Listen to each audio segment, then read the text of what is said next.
call the April 7th, 2026 Town Council meeting to order. Could I ask everybody to please stand for the Pledge of Allegiance? Pledge of Allegiance to the flag of the United States of America and to the republic for which it stands, one nation, under God, indivisible, with liberty and justice for all. Madam Chair, would you please call the roll? Here. Here. Here. Here. Ms. Tillerson? Here. Mr. McClellan is not here, but Mr. Rossapel is here. Thanks. Thank you. The next agenda item is approval of minutes. We have 3 sets of minutes, the February 4 and March 3rd regular meetings, as well as February 26th special call meeting. Those have been circulated in advance to council members. Are there any proposed suggestions or changes to the clerk? Not from me. None. They are I have one that I will get to Petra. very good. With that, with changes Councilmember Kay is providing, the minutes are deemed approved. Next agenda item is citizen comments on agenda items only.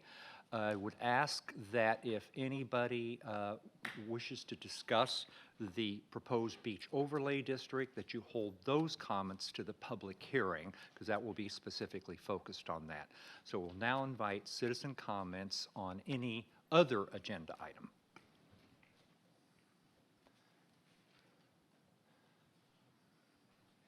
Is that a yes? Yes. Okay.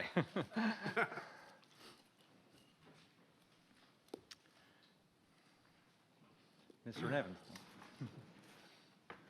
Hello, council members, town staff, and members of the community. My name is Tom Nevin. I'm the manager of the Keogh Island Club, also a full-time resident residing on 119 Turnberry Drive.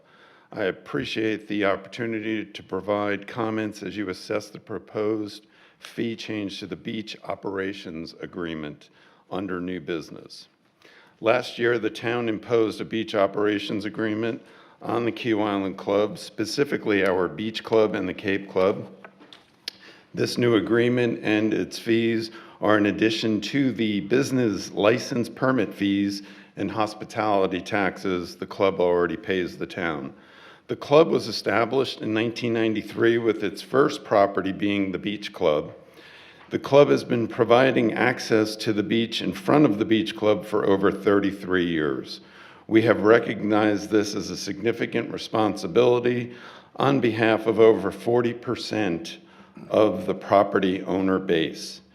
The Keogh Island Club only serves members of the club and their guests, not tourists.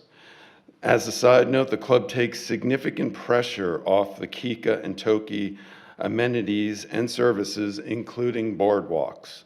For those of you unaware, the club handles its own trash management and does not involve the town with trash removal on the beach whatsoever. Given that there are no public trash containers near the Cape Club or the Beach Club, we also discard non-club member trash in those areas. In 2025, the first year of this new beach operations agreement, the club shared its concerns and objections to the new fee, since the club assumes the ongoing cost of maintaining the beach area in front of our properties. 1 year later, this fee is going up by 380%. $0 in 2024, $13,000 last year, and this year, $63,000. The original goal of the town was to reduce the amount of beach furniture that is stored on the beach overnight. The club reduced overnight storage before any new agreement or fees were established in 2025. Now the goal is to change how this fee is calculated. The club members, staff, and owners have always been good stewards of the island, supporting many causes. We have many club members that are on Turtle Patrol, the Conservancy, arts and educational initiatives, healthcare, and club members even serve on TOKI and Kika boards as well as committees. Considering that the club already pays significant fees to the town and we do not cater to tourists and the public, we respectfully ask that there not be any fee associated with the beach operations agreement. Thank you. Thank you, Mr. Nevin.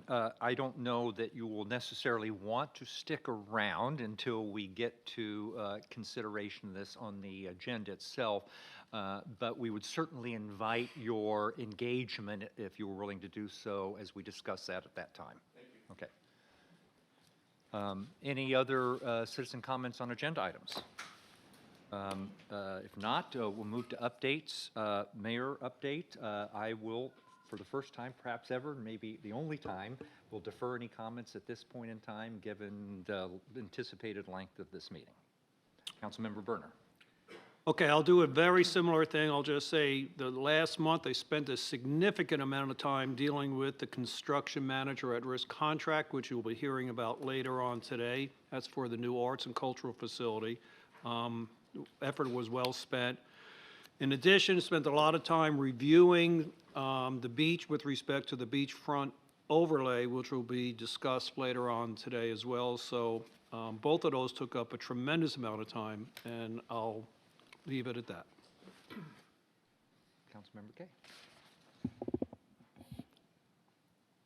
So, I think that's a good approach. I want to reserve some time after all of the other business to comment on a couple of things that I have on my plate. We've been busy, but I'll defer. I will delay, postpone my comments until later on in the session. Councilmember Farrell. Just two quick things. One is we had our first accommodation tax committee meeting last week. We have a new member to that committee. We got together from an organizational standpoint, and at the time we laid out that the monies we were going to be allocating to the members who supplied applications was going to be down significantly from previous years, because a lot of the monies we used historically were going to be applied to building the new cultural and civic center. Subsequent to that meeting, we've had some budget meetings, and I found a way to increase that amount of money from what was $400,000 to $600,000. That's still down significantly from last year for entities other than the town. But again, we're using the monies from the state accommodation tax and other monies to start the construction of our new civic and cultural center.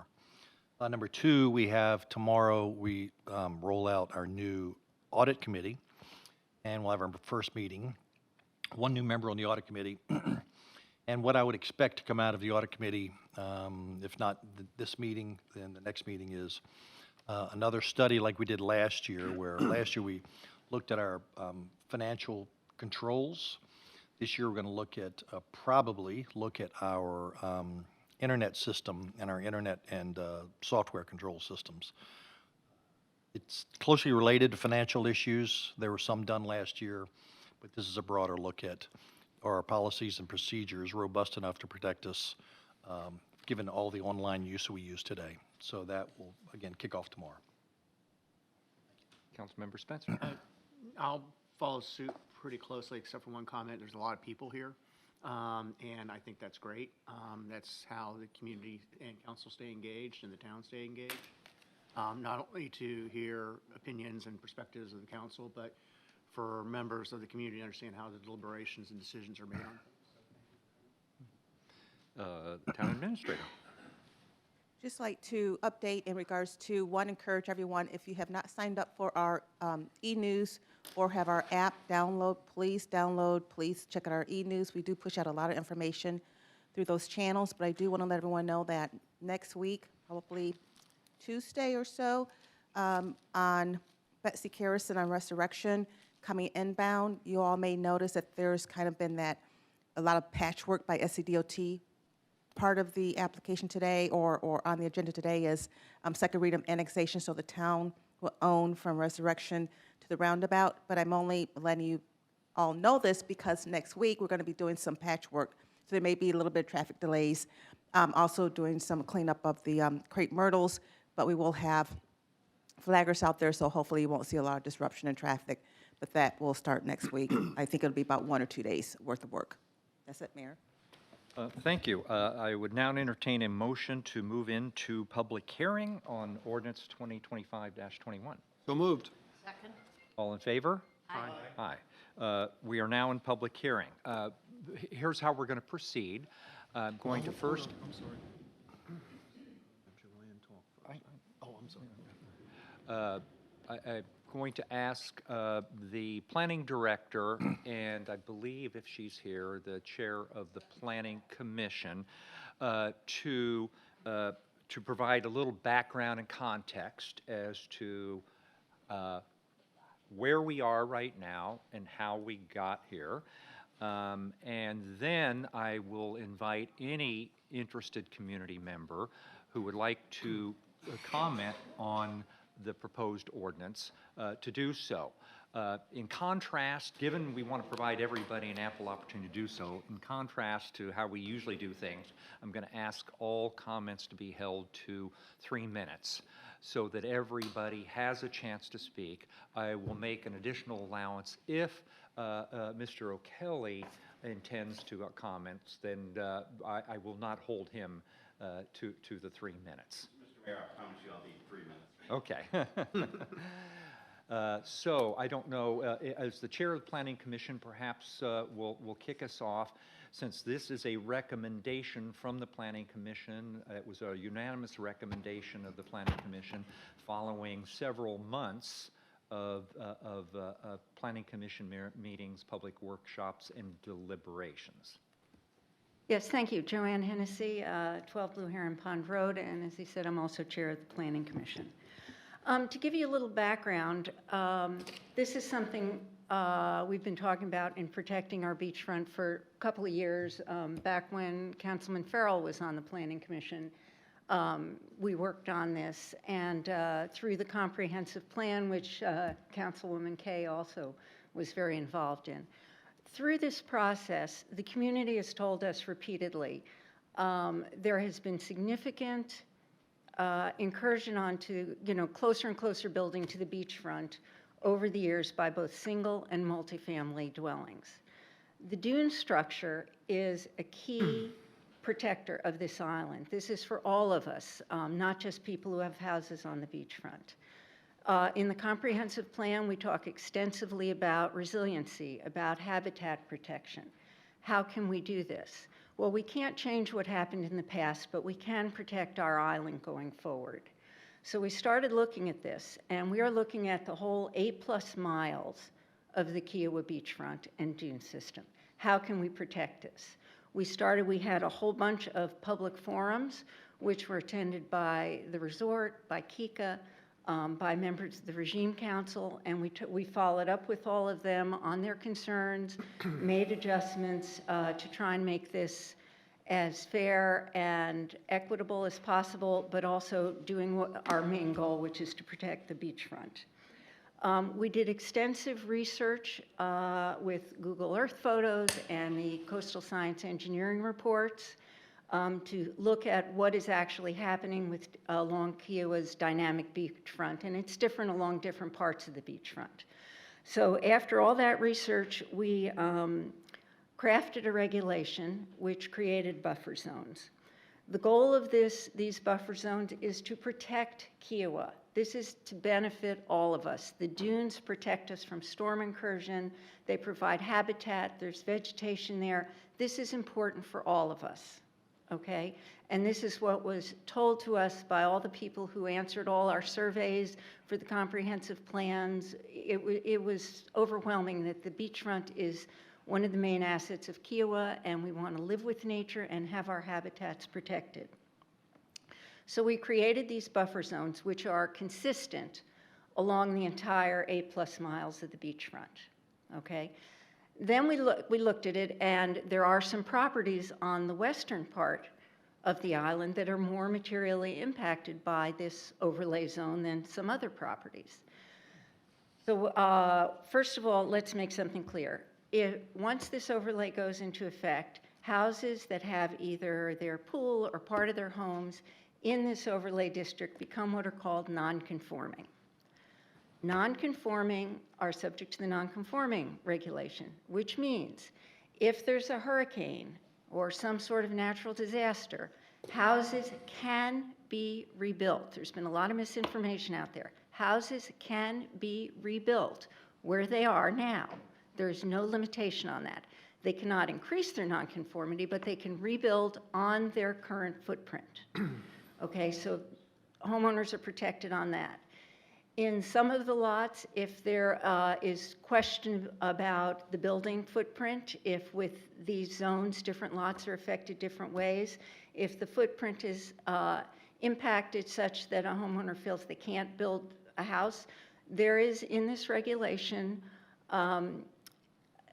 special provision that allows for exceptions, that there can be incursions into the front setback and the overlay setback. So there are protections for everyone so that everyone can still build their houses. We feel this is very important for the protection of our island going forward. It's important to all of us. And the Planning Commission put a lot of work into this, and at the end of the day, we voted unanimously that this is a good idea, and we have referred it to the Town Council for their deliberation and hopefully approval. Thank you. Thank you, Ms. Hennessy. Mr. Taylor? Give me 1 second, I'm gonna load up the slide deck.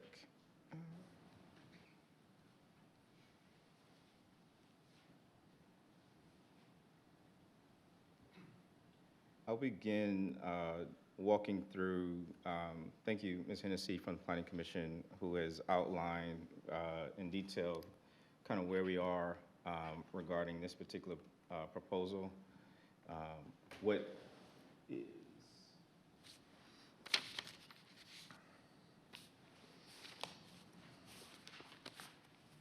I try you to share screen to,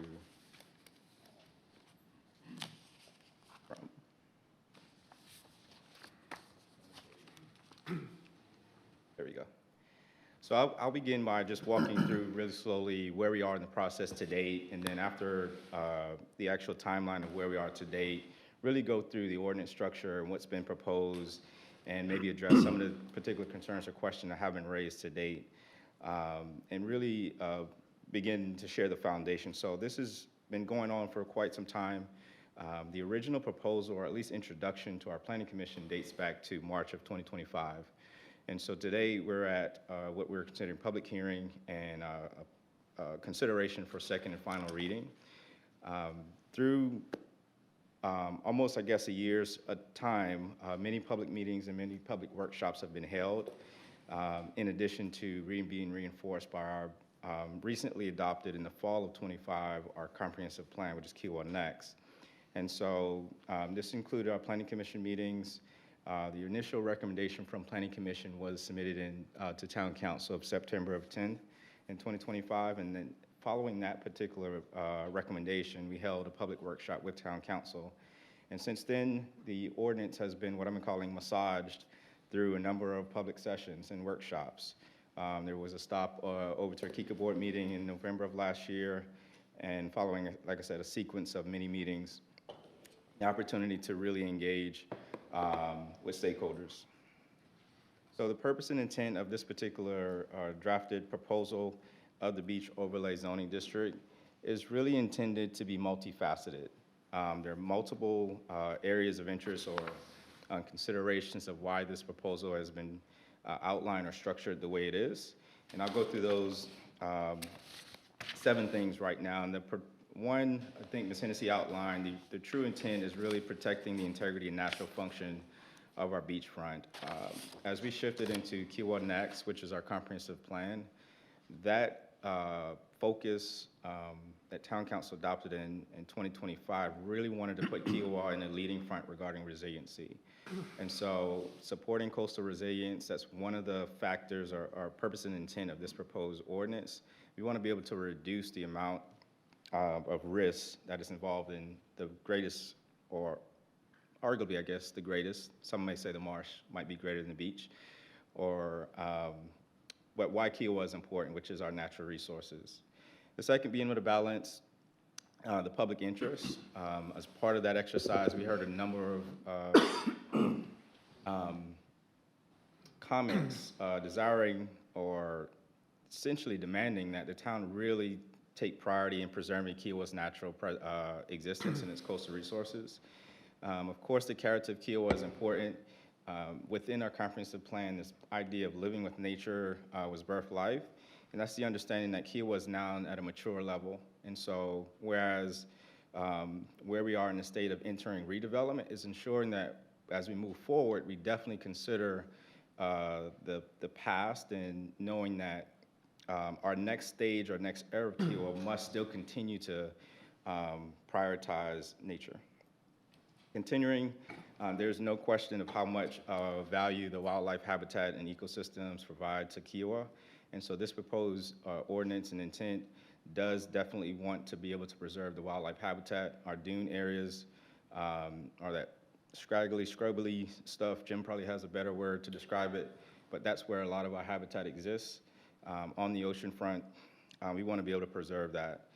I spoke a lot of resiliency, but being able to adapt to coastal conditions. We've experienced an increase in the number of storms, the frequency of storms. Just a couple of years, you'll remember the nor'easter.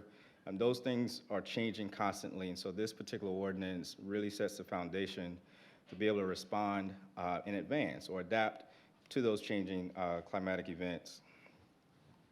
Environmental stewardship. Councilmember Kay is always, I think, whispering that Kiowa is a leader in this front. And so this particular ordinance really responds to us being who we are as a community, being able to ensure that we respond to the needs of the environment.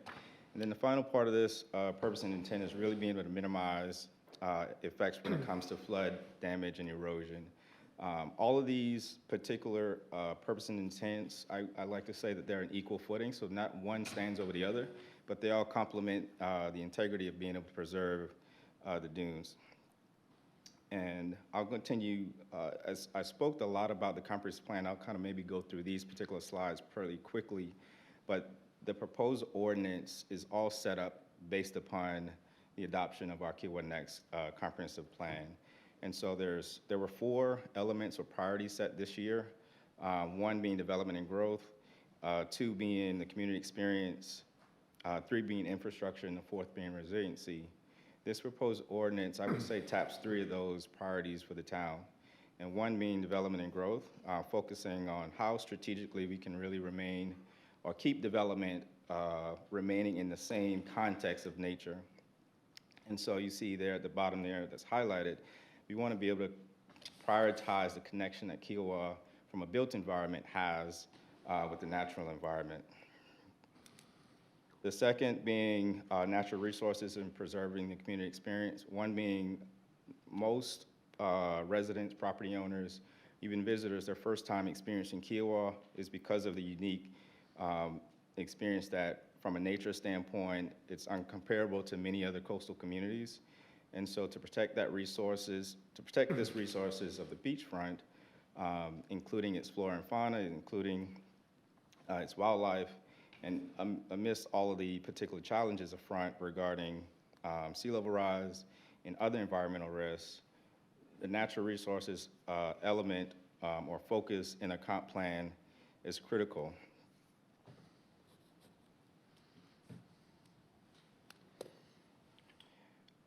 Additionally, in there was some specific recommendations. If you all have looked into our comprehensive plan, there's specific recommendations within the comprehensive plan. Specifically, this is an action that the Planning Commission has responded to, and that being that the town should really incorporate native vegetation and buffers into its land development regulations.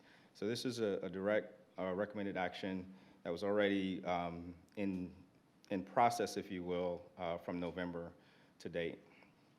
And the final being resiliency, continue to harp on the integration or harmony between the built environment and our natural system, but more or less being able to sustain design storms, future risks, those both named and unnamed storms. So what are those key factors that got us to where we are? And I'll highlight here that the Planning Commission began this process of considering all of the things regarding the ocean front. And so that would include the different types of standards that are applicable to properties that are on the ocean front. That would include the configurations of different lots. That would include how the jurisdictional lines of the state impact these particular lots. as well as what we've seen evidence of in real time, based upon imagery, pictures, et cetera, loss of vegetation, habitat, the change in wildlife behavior regarding the beach, frequent storm events, some of those things that I've already mentioned, and the actual change of development patterns regarding where houses are now being built on the ocean front. So just a few quick numbers, just to kind of fold into context. There are varying types of parcels along the beachfront. So when we propose this ordinance, we're not singling out just single family, just multifamily, but we're looking at every type of beachfront parcel, and it ranges based on the zoning district, which includes multifamily, includes single family, as well as resort, even our parks and recreation zoning districts, or golf courses, sandcastle, community recreation amenities. So many of those parcels, as you just saw those numbers, are single-family residential. Of those that are multifamily, I think there's over 400 or multifamily actual units. Many of the parcels that are undeveloped actually fall under a golf resort. And so those, everyone's familiar, the West End site, to be determined, East Beach adjacent to the sanctuary. Those are the larger undeveloped parcels along the ocean. In recent times, Ms. Hennessy in her remarks shared the recent developments on the West End has been concerning to a lot of property owners and residents. And so they create now, I guess, a more prominent visual presence and impact on the beach profile. And similarly, there have been many homes from a single family standpoint that are actually building closer to the ocean. And these are now encroaching on sort of quote unquote the prized possession of the beachfront, which is our dune system. Uniquely, Kiowa was platted, if you will, with a park-like setting on the ocean front. And this is something I think unique when you compare Kiowa to any other coastal community, whereas was the intent to have sort of a unique protection layer up front in front of houses. That particular area does not necessarily traverse the entire beachfront, so that's just a unique factor to consider. There are some parcels that extend all the way to the mean high water line. This is particularly in the West End. We have also near Royal Beach, that area, that section of the island. Those parcels go beyond, those parcel boundaries go beyond just what majority of the parcels along the ocean front stop, just of the Kiowa Island Community Association owned area. One thing to highlight is that in all of these different properties on the island, they range in setbacks and zoning standards. And so ranging from 20 feet to 120 feet in some cases, there's just a variation of development standards is what I'm trying to highlight as this part of factors. And so this proposed overlay tries to consider all of these different nuances. Continuing, which were referenced was the Coastal Sciences engineering report that's conducted. Kiowa's beach is dynamic. We've seen comments where it's, or periods where it's been eroding, it's been accreting, but the thing to note, it changes and it fluctuates. And so part of the efforts is to understand, based upon the report that's provided, how does those particular parameters around our ocean front fold into this particular ordinance. I'll show a few areas across the beachfront of where you'll noticeably see the loss of vegetation over the years, or inconsistent amount of vegetation is something that the ordinance intended as I began the presentation to kind of highlight the reason why this particular recommendation has come from the Planning Commission. Real briefly here, you can see one of the dynamics or just factors here is just overall how the dune is dynamic and it shifts. There are periods where it shifts landward, shifts seaward. This is a exhibit out of that Coastal Science Engineering report, and we can come back to any of these if there are questions. Importantly is our habitat and ecosystems. You all are aware that Kiowa has a very focus on maintaining great habitat. We know many of our birds nest here on Kiowa. Sea turtles nest here on Kiowa, and that vegetation is critically important for their habitat, bobcats, et cetera. I'm not the wildlife expert, but we have some wildlife experts in the room, so if there are questions there. Just quickly here, you can see just kind of highlighting the different areas here. You can see that if you traverse the beachfront, there's a difference in varying depths and density of dune vegetation. And so this is one of the things that this particular beachfront overlay is trying to recognize, and how do we ensure that that vegetation becomes its best self, for lack of better words.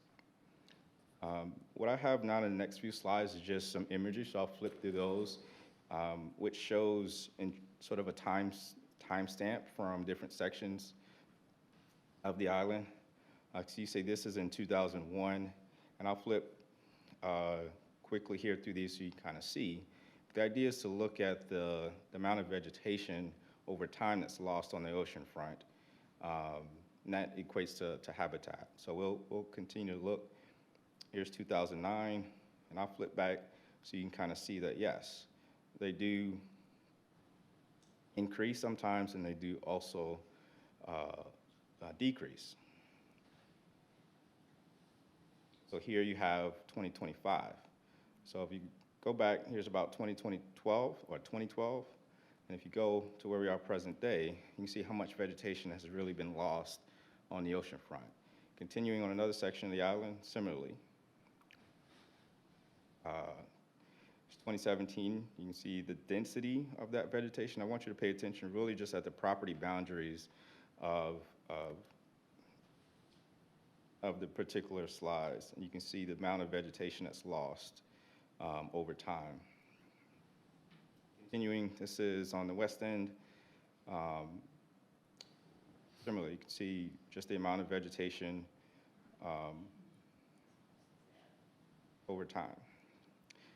So just continuing here, just to let you know, as part of this particular ordinance, there are many questions were outlined regarding the jurisdictional lines and how that actually impacts the ordinance. The 2018 South Carolina jurisdictional lines were something that is an existing known line that's already mapped.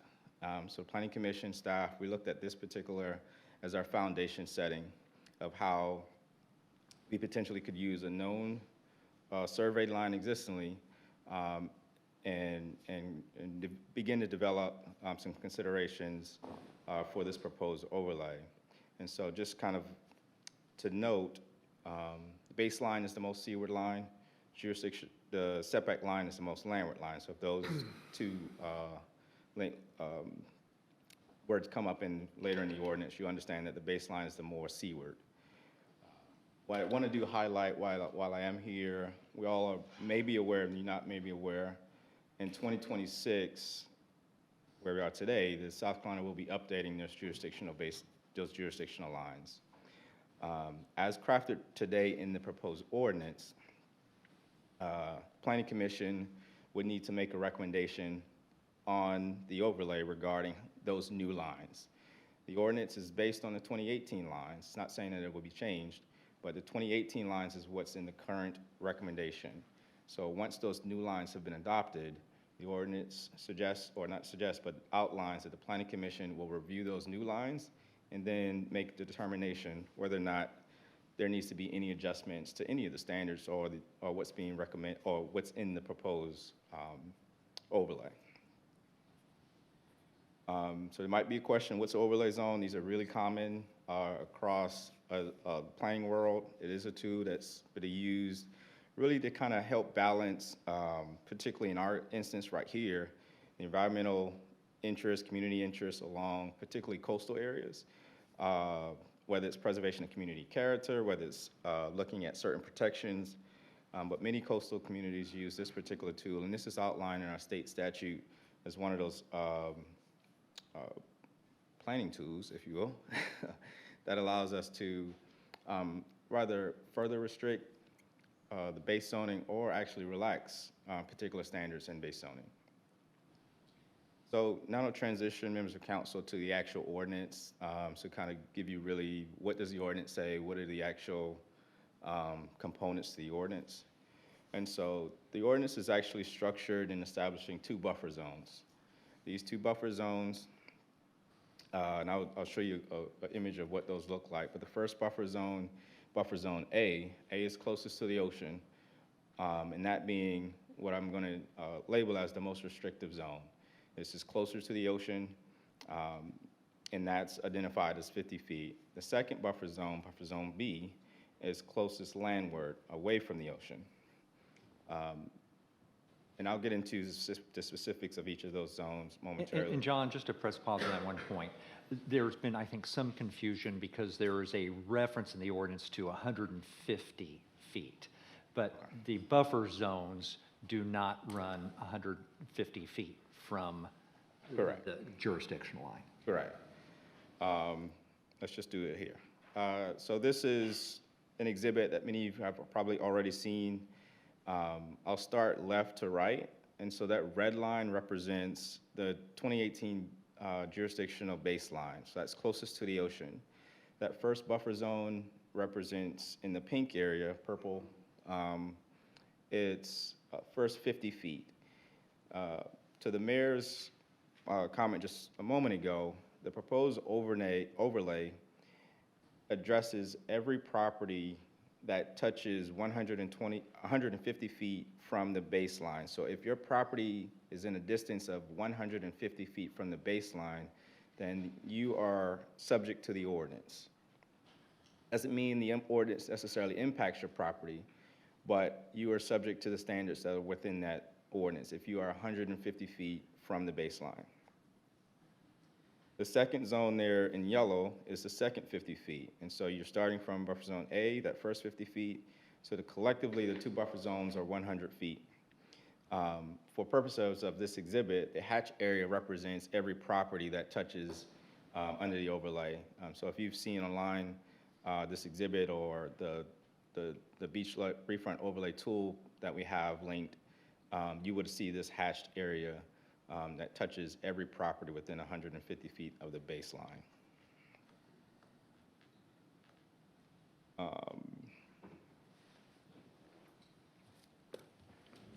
So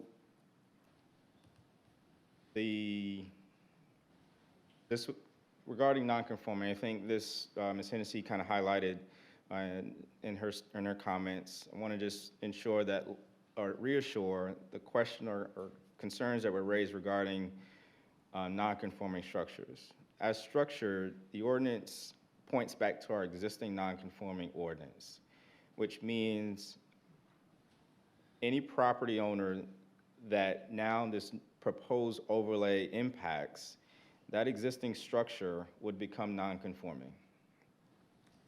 And so they would be able to be replaced if there was, and the word here I'm calling is involuntary, meaning that hurricane, act of God,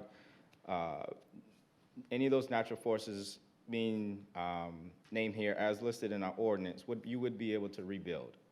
And so I hope that maybe clarifies or some of the concern that we've heard to date. The additional piece I want to John, if I may, when you say rebuild, same footprint, same height, same density, exact what you have today, you could rebuild tomorrow if the hurricane took it out. Correct. So I'll go a little bit deeper there. The structure may be replaced having the same prior non-conforming dimensional standards. So that's the same size, same shape, same footprint, height, density. That's an existing regulation today that this ordinance does not change. If I could ask Mr. Appel, you've read the ordinance as well. You agree with that conclusion as well? Correct. Yeah.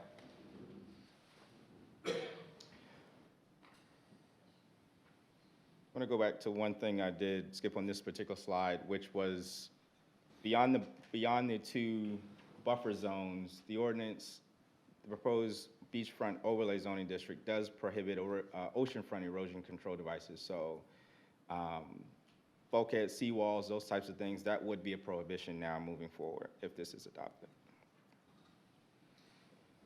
So this comes down to the other piece of landscaping and tree preservation, vegetation. As I highlighted at the beginning, there's a lot of concern around vegetation.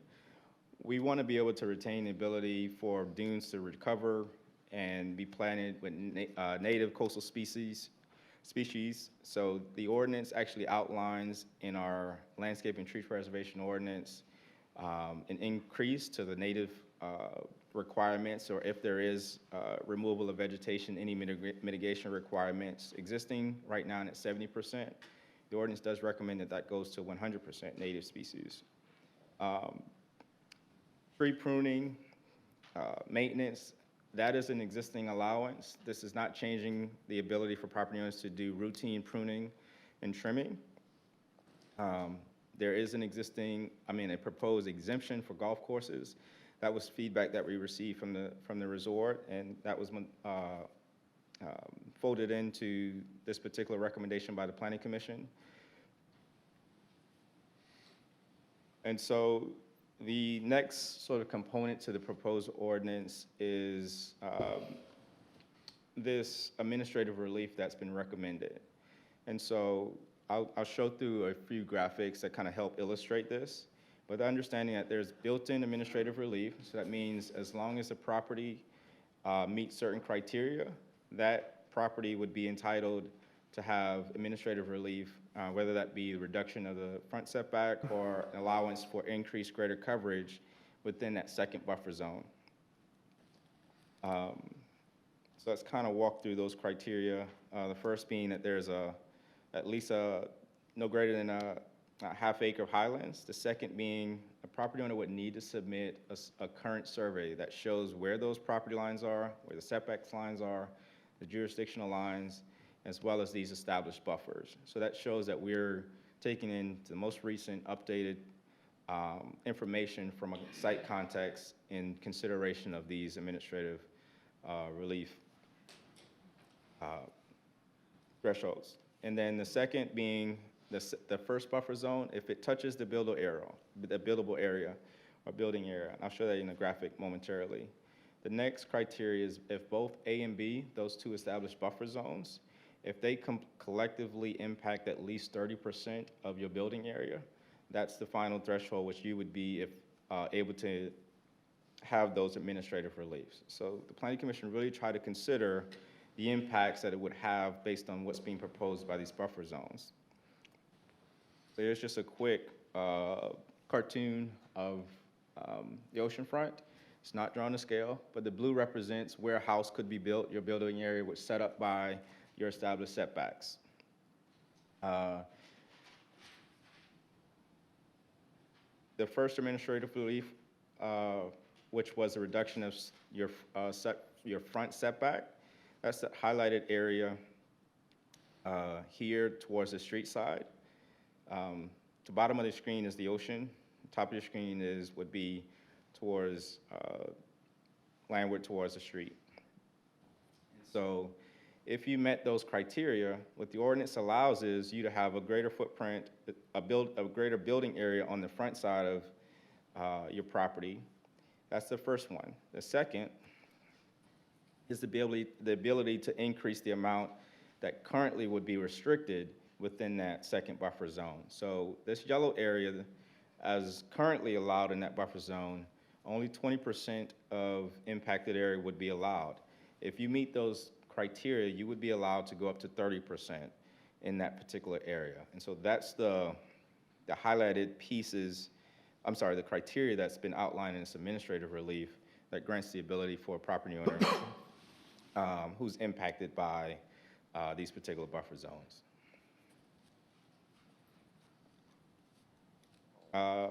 That's really the highlight of the particular ordinance. We can, this is public hearing, so I imagine we'll have other questions after public hearing, but I want to just reiterate the process of what happens regarding this recommendation. So staff does think that it meets the approval criteria that's been outlined in our ordinance, being consistent with our comp plan, solving for a specific purpose and intent, as well as correcting or modifying inconsistencies or challenges of conditions that were outlined. I do want to bring to council's attention that in addition to any public comments that will be made today, several written public comments that have been submitted for the record. And if there's any others that have been submitted today or whatever, we will combine all of those to make sure that they're entered into today's record for the public hearing. I'll conclude there, Mayor, if there's any questions. Thank you, very, very helpful, John. Just to kind of follow up and also what I'd asked Mr. Appel. So the storm destroys a residence, it could be fully rebuilt, its existing footprint, including in both buffer zones A and B. Correct, yes. So if there is, no matter where, if that is illegal, let me slow down here. Yes, Okay. yes. And Mr. Appel, you agreed that that, okay. And then there is nothing in this ordinance that alters the ability of a property owner to continue to use a residence that's already constructed as a single-family residence. Correct. There's no, the base zoning would still apply with this particular ordinance. So we're not changing any uses. The only uses that change is the prohibition on bulkheads, seawalls, that type of thing. But everything else, if there's a single-family house, yes. Continue to Continue use the to use, yes. property as their residence if they're doing so now. Correct. Okay. And there is nothing in this ordinance, not even if there is any building or structure, any part of a home that is in Zone A or B that requires a homeowner to make any alteration of that. That's correct. Okay, thank you. Any other questions for John? No? I would just have one comment in that, as we, we're developing this, going back years and years ago, 2 years ago, every place, let me be careful, virtually every place where the buffer covers is in two flood zones, the AV 12 and AV 11. So the whole beachfront is basically in one of those two flood zones, and this is pretty closely mirrors those two flood zones all the way up and down the island. So we're talking about the most severe wave-affected flood zones. I know not everybody knows what AV 11 and 12 is, but it's kind of where the 100-year and 500-year floods occur with a high frequency, and you have wave action that's above what a normal flood would be. So all of these properties are in that, the worst flood zones out there, AV, not the worst, but AV 11 and AV 12. And I guess I would like to add something as well, please. Oh, boy. In leading up to this meeting today, I spent a lot of time, as mentioned earlier, as if I was a homeowner. So I went down Eugenia on the street side and the ocean side. Went down a lot of times just to look at various different times of the day.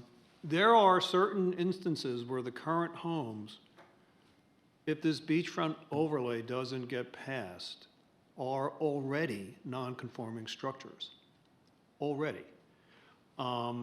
Nothing is going to change with the beachfront overlay with respect to those non-conforming structures. And what is observed, some are into the dunes, which we already have an ordinance that you can't do. Some are already over the lot coverage. Some are over the rear setbacks. But nothing's going to have to be revised or changed if this overlay passes. But I just wanted to highlight, there already are non-conforming structures on the beachfront. And nothing is going to have to be done to those properties. I just wanted you guys to know that. Open it up now to anybody. Please kind of raise your hand and make your way to the podium. If you would please, for the record, state your name and property address, that would be very helpful and appreciated. Mr. Mayor, I just wanted to say one last thing before you open it up. Everybody in the community who's here to discuss the beachfront overlay, I'm going to say this with all sincerity. Help me to understand your issues. Help me to help you. You've been told already 4 or 5 times today that you can rebuild, so that is not a financial hardship. But help me understand the other financial hardships that you're here because you're concerned about your property. I got it. Please explain to me what those other financial hardships are. Help me to help you. Thank you. Any? I'm Being looked at, Mr. Mayor. Thank you. I'm Hamlin O'Kelly at Buse, Byers and Taylor. We have an office at Freshfields. I'm in our Mount Pleasant office. I was here in November when this matter came before council, and I'm here specifically for folks on Eugenia Avenue.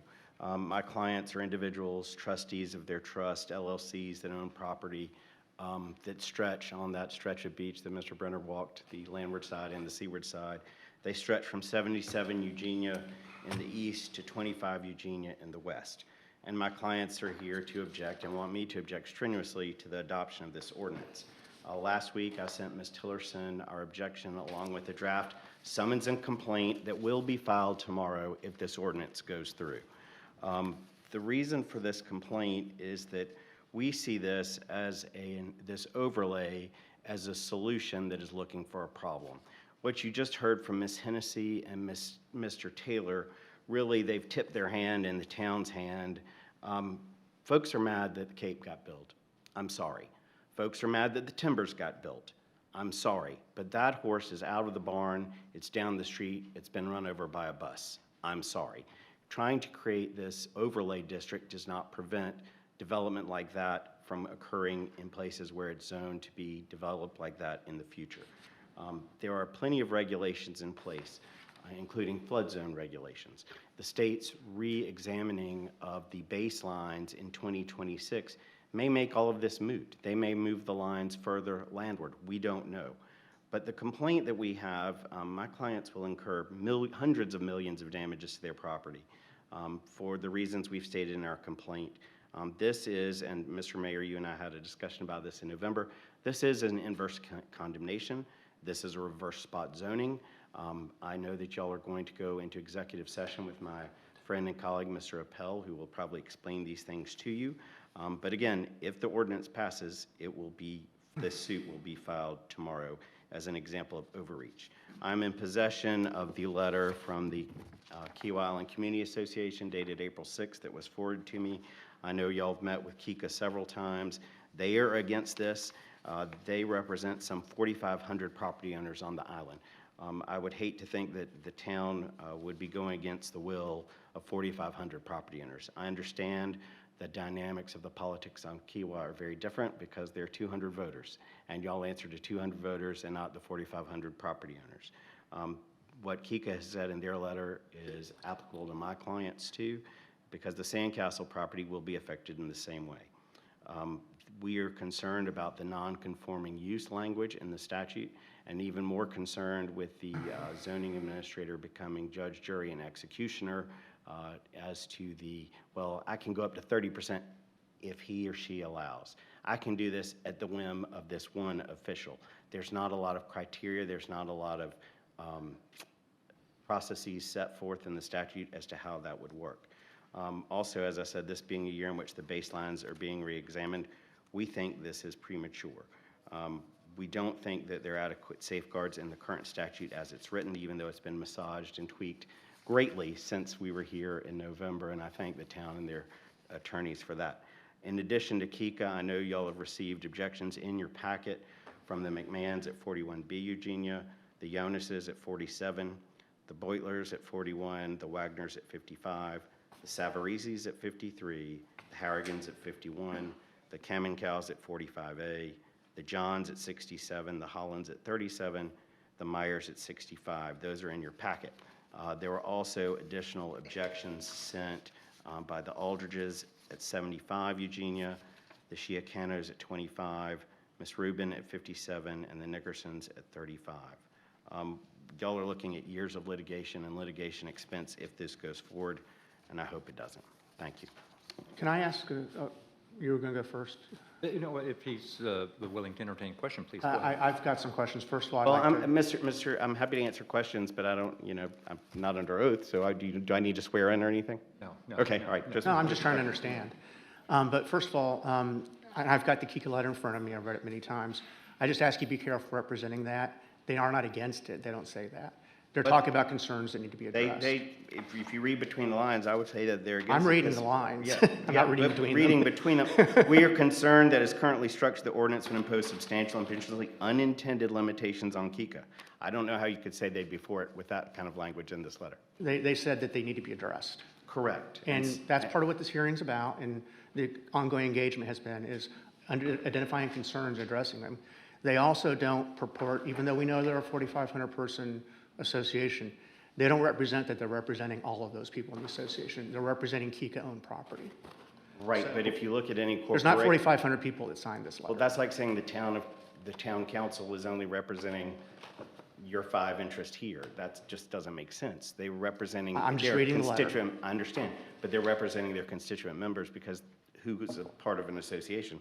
The members. I'm just reading the letter. Right. And what they're saying. Right. And I'm reading the black and white. So, 2 questions. One, maybe you can answer this, maybe you can't. How would the individual clients of yours feel if another homeowner did damage to the dune system under the existing zoning, which is fairly haphazard, that subsequently caused financial impact to their property because another person did that, and the town didn't take action to try to prevent that and protect the value of property? I don't know that that's hypothetical that would ever take place because the town always takes actions. For example, I have a client who is redoing a boardwalk. I'm right asking now. what your clients would think. And I'm trying to explain that. Okay. So I don't think it would happen. For example, I have a client who is on Eugenia. They're replacing a boardwalk. They were told to stop work because they were told they were digging in the dunes because other neighbors complained. And so the town did what the town was supposed to do. They got to the bottom of it, found out what they were doing is they were excavating the dune and they were putting all the sand back as you do. But I think people would be upset if someone destroyed the dune next to them. But there are plenty of protections in place today between the town and the state as to damage to dunes. I see the data differently, but I understand your response. And the second question is, how did you arrive at hundreds of millions? So the lots on Eugenia are unique. A lot of them are not members of Kika, so they do not have the same restrictions that other people have in terms of design and what you can build and someone telling you what you can do. They do have a new restriction as of last fall because of the design review board that was put in for the whole island. So those lots are often more valuable in what can be built upon them and not what is there. For example, my grandparents had great friends on this island, the Barnwells, and they had one of the oldest houses in the 40s on Eugenia. That house is long gone. The Barnwell grandchildren sold it, and the value in the lots are what can be built. So restricting what can be built greatly impacts the value of the lots. Thank you. I'm trying to get at primarily what Mayor Pro Tem Yes, sir. Berner's question was specifics. You know, did you look at specific lots and say, okay, if this, that, and the other thing happens, here's how you arrive at a number for financial impact? I can't tell you what my clients and I have discussed, but they've all discussed the fact that a great number of them have houses that are rebuilds or new development for older lots. And they paid a premium for that. And many of them have already been approached by other people saying, hey, these are the Kika-free lots on the island. They're the closest to the beach. The value is really in the dirt. Oh goodness, this overlay's coming in. I had one client who was about to sell their property just because it's not working anymore. They can't sell the property right now because of the uncertainty of this issue. So I hope that answers your question. It's really in the value of what's there and what could take place. I took the answer more as a generality instead of specifics, you know, lot by lot, what really impacts Right, each but of those lots. again, I can't tell you what I've talked about with each client. But if they'd be willing to share that I think would be helpful to understand their Well, specific I concerns. think I just did about one client who was trying to sell their property, doesn't want to do it because But if we could look at the GIS and see, okay, where are the impacts? Okay, now I the understand impact your is in the middle concern. of their house. It'd just be good to know the property address and, you know, sit down and take a look at it and Right, well, understand the concern. And that's another one of the problems. So the purple and yellow overlay, I mean, it's not really specific as to where it is on each lot. You can kind of tell, but it's not like we have a survey. It's not like we know For example, if you saw a house that was in the yellow, exactly where it's going through. So it's all a bit of guesswork too. So that's another one of the issues that's a problem with the overlay, is not knowing exactly where it cuts through every lot. So I just have two very calming Thank you. comments. Thank you, Lance. And I'm not picking on you, sir. It's only because you brought up the Kika letter. But the Kika letter is part of the concern that we've observed, or I've observed, in the comments we've received to date. I'm going to quote the Kika letter. It says the beachfront overlay is going to impact their ability to repair storm damage. We've already said that's not true. Make reasonable improvements or rebuild. And that's part of what I'm trying to get across. That's just not an accurate statement. So Kika has wrote this letter with things that are just not accurate. They can make improvements. They can improve the interior of the building. They can improve the bathrooms. They can improve the decking. They can improve everything. But they will be able to rebuild contrary to what they've said in this letter. The other thing is with respect, Actually, just one clarification with respect to Kika, the only portion of the sandcastle, which is actually in one of the two buffer zones, is a part of the pool. The pool, I know. The sandcastle itself is totally outside the buffer zone. And secondly, I don't want to really dig into this, but I mentioned it a couple minutes ago.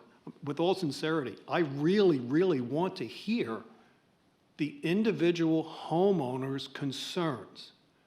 I want to hear what they are so I or we can address them. And I don't want to hear these vulgarities that, oh, I have a potential homeowner that can't sell. I need to hear the specifics. Unless we get to specifics, I can't fix the problem that the audience has. I want to fix their problem.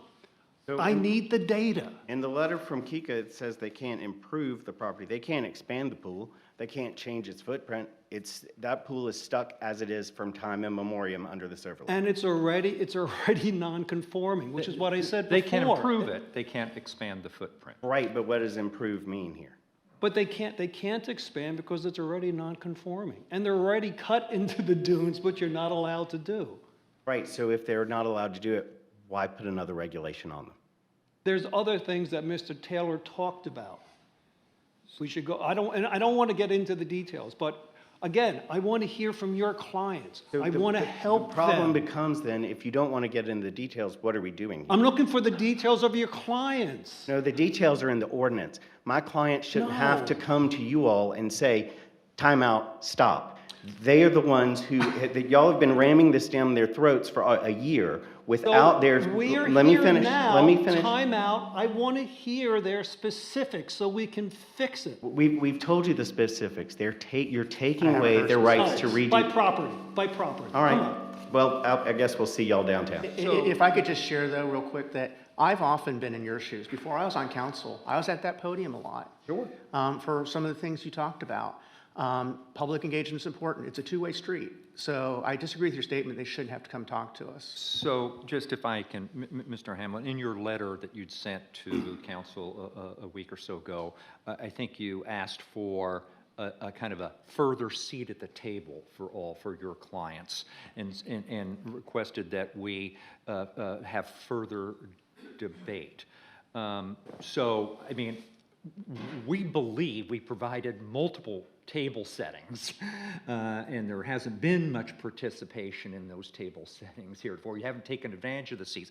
But if we were to provide another opportunity for engagement, kind of following up on these points, could we expect that we could work with you and your clients on specific issues? Yes, Mr. Mayor, absolutely. And the problem is, as y'all know, a lot of the people on Kiowa who own the properties aren't here. And they don't necessarily check the emails. And they don't see the Z sign that's on Eugenia Avenue for the meeting. So that's a function of just where they live. But yes, sir, absolutely. that would be Oh, a great outcome. Well, And we took that to heart. We'll Yeah, see. I understand, and that's why we're all here.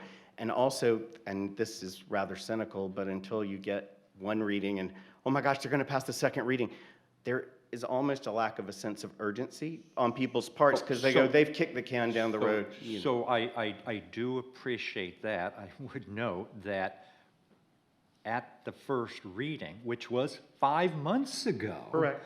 We have not yet moved to second reading because we've had, and we said at the time when you were here, we're going to have another, at least additional public workshop. We sent back to Planning Commission, but okay. Yep, So I get the and point. we came to, I came to that public workshop too, because the problem is, again, getting everyone who wants to be at the table. Well, that's going to be impossible. So in the meantime, we have a lot of people in the room right now who have come to the table, who've gotten here, and I'd like to hear some of you guys speak. Absolutely. One last Yes, little sir. question, Mr. O'Kelly. You specifically made reference to the pending redrawing of the jurisdictional lines. Whether they move or not, we don't know. But you indicated that if they move landward, this is all a moot point. So if they move landward, is that an inverse condemnation? No, sir, because the state is authorized by law to do this. You all are doing this when I don't think you're authorized by law to do it. Well, correct me if I'm wrong, but zoning matters are inherently Correct. within the police powers. Correct, but this is beyond zoning. All right. Thank you. Thank you, Mr. O'Kelly. Can I just make one more offer in the spirit of things? That I understand that, I mean, I was part-time for a long time myself, too. I think the town and any of us up here are willing to meet individually with people, too, and really understand their concern looking at that property. Yeah, absolutely. Good. And seeing what the impact is. Thank you very much. Okay, thank you. Additional questions, comments? Please, everybody Yeah. speak up, please. Okay. If I mean, if you'd you like, want to you can- line up, you you're can- more than welcome to that. You can We've wait done that. in your seat. Again, just a reminder so everybody has an opportunity, please limit your comments to no more than 3 minutes.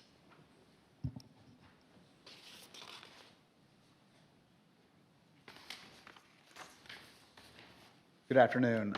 Robert Myers, 65 Eugenia Avenue. What you have in front of you is a picture of the proposed setbacks in buffer zone in A and B. They go through the middle of my house, put restrictions on over 50% of my current home. And what your amendments don't address is if I want to sell it, change it, or a new owner being able to do something on the property. That's how it impacts the value. The second page is the survey that was done when I purchased the property. In trying to keep this under 3 minutes, South Carolina's had 44 storms. They've had 4 major hurricanes since 1989. And I don't know why we're rushing this zoning when the state of South Carolina is addressing these issues currently. But I think there's some dishonesty here, and maybe Joanne Hennessy doesn't know, and maybe the town doesn't know, but I've had a non-conforming deck and boardwalk that was not allowed to be rebuilt after a storm. So I believe Joanne said that anything could be rebuilt. That's not the case. You would not let me rebuild a deck that was not conforming in a boardwalk that was not conforming. So it's kind of like, depends who town council is, it depends who's on the RAB, Architectural Review Board. I had to get a variance. Just clarify, the town disapproved, or was it the ARB, or was it the state? It was the ARB. Not the town. Okay, but I'm just telling you that depending who's here in 10 years or 15 years, there's going to be an interpretation. I had to obtain a variance to put a hand railing on my deck. I mean, and it took 6 months. A variance from the town or from the ARB? from the Architectural Review Board. That's not But the I'm- town. But you're asking how this impacts current homeowners. I'm unable to rebuild a deck that was already non-conforming before the last hurricane. And you can see by the survey that that deck was there. So there is a financial impact. I bought a unique property, paid a lot of money for it, put a home on it. I may want to change the home sometime. Right now, 50% of my home is in your buffer zones. So it impacts a future buyer of the property. It impacts the ability to get insurance. I had problems getting homeowners insurance for wind and excess flood because of this zoning in this ordinance. So don't say that it doesn't affect anybody materially or financially. The cost of rebuilding my home would be over $15 million. I cannot obtain excess flood insurance because of this potential zoning.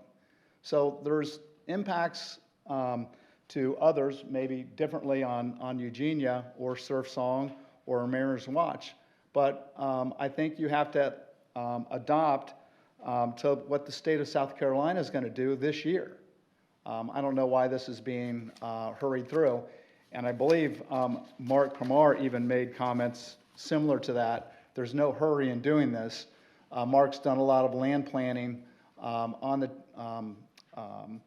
Kiowa Island, and I think some of you are ignoring even his recommendations on what's the hurry of doing this. Let's let the state of South Carolina take its action. Thank you, Mr. Thank Morris. you. So while we're waiting for somebody else to come up, please, two gentlemen, one of you come up. It's really important to remember, there's a difference between ARB, KICA, and the town. So when somebody says, yeah, but you're all the same group, we're not. We're the town. KICA has their rules. The ARB has their rules. The ARB should be working under KICA. They eventually will be. But we don't have jurisdiction over their requirements or their restrictions. So please focus on what we can control and not frustration with the ARB if the ARB didn't give you something, because that's not in our purview. On the other hand, we asked you to please tell us how you may be materially impacted by these changes. And it's a lot to expect everybody in the community to understand who makes what decisions around here. So I appreciate your input. Thank you. Thank you. Yeah. Yeah, thank you. Please, sir, your. Hi, I'm Andy Wagner, 55 Eugenia. We purchased our property about 3 years ago. And I actually had the survey come in and tell me exactly what the impact would be. I can pass this around. It's pretty, here's the building area. This is A, B. You can see B cuts right through the structure. Can you pass it around, please?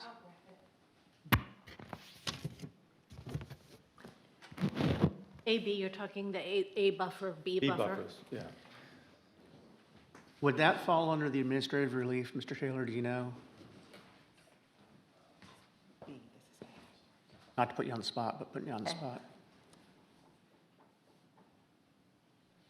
And so we, while you're looking at that, so we looked all over Kiowa, and we wanted to do something special, wanted to retire down here, planned to retire down here, become full-time residents. Eugenia was unique in that it wasn't subject to a lot of regulations and restrictions of some of the other properties. And so we started looking there. It was a, very strong market. We paid up for this property, okay? And now I'm finding out that, put aside hurricane, tornado, that if I wanted to sell this property, I've lost value because the person who buys this doesn't have the same ability to build that I had. That's real value destruction. That's my problem with this thing. And when I look at underlying it, I'm all for the environment. Living with nature, I buy into that. That's one of the reasons why we came down here. I just don't see how putting these buffer zones really impacts or makes it, I don't see the issue right now. Hamlin mentioned that this is a solution looking for a problem. I agree with that. I don't think there is a problem. Plus, I looked at the slides that you just put up, and I'm seeing different points in time, vegetation's here, vegetation's there.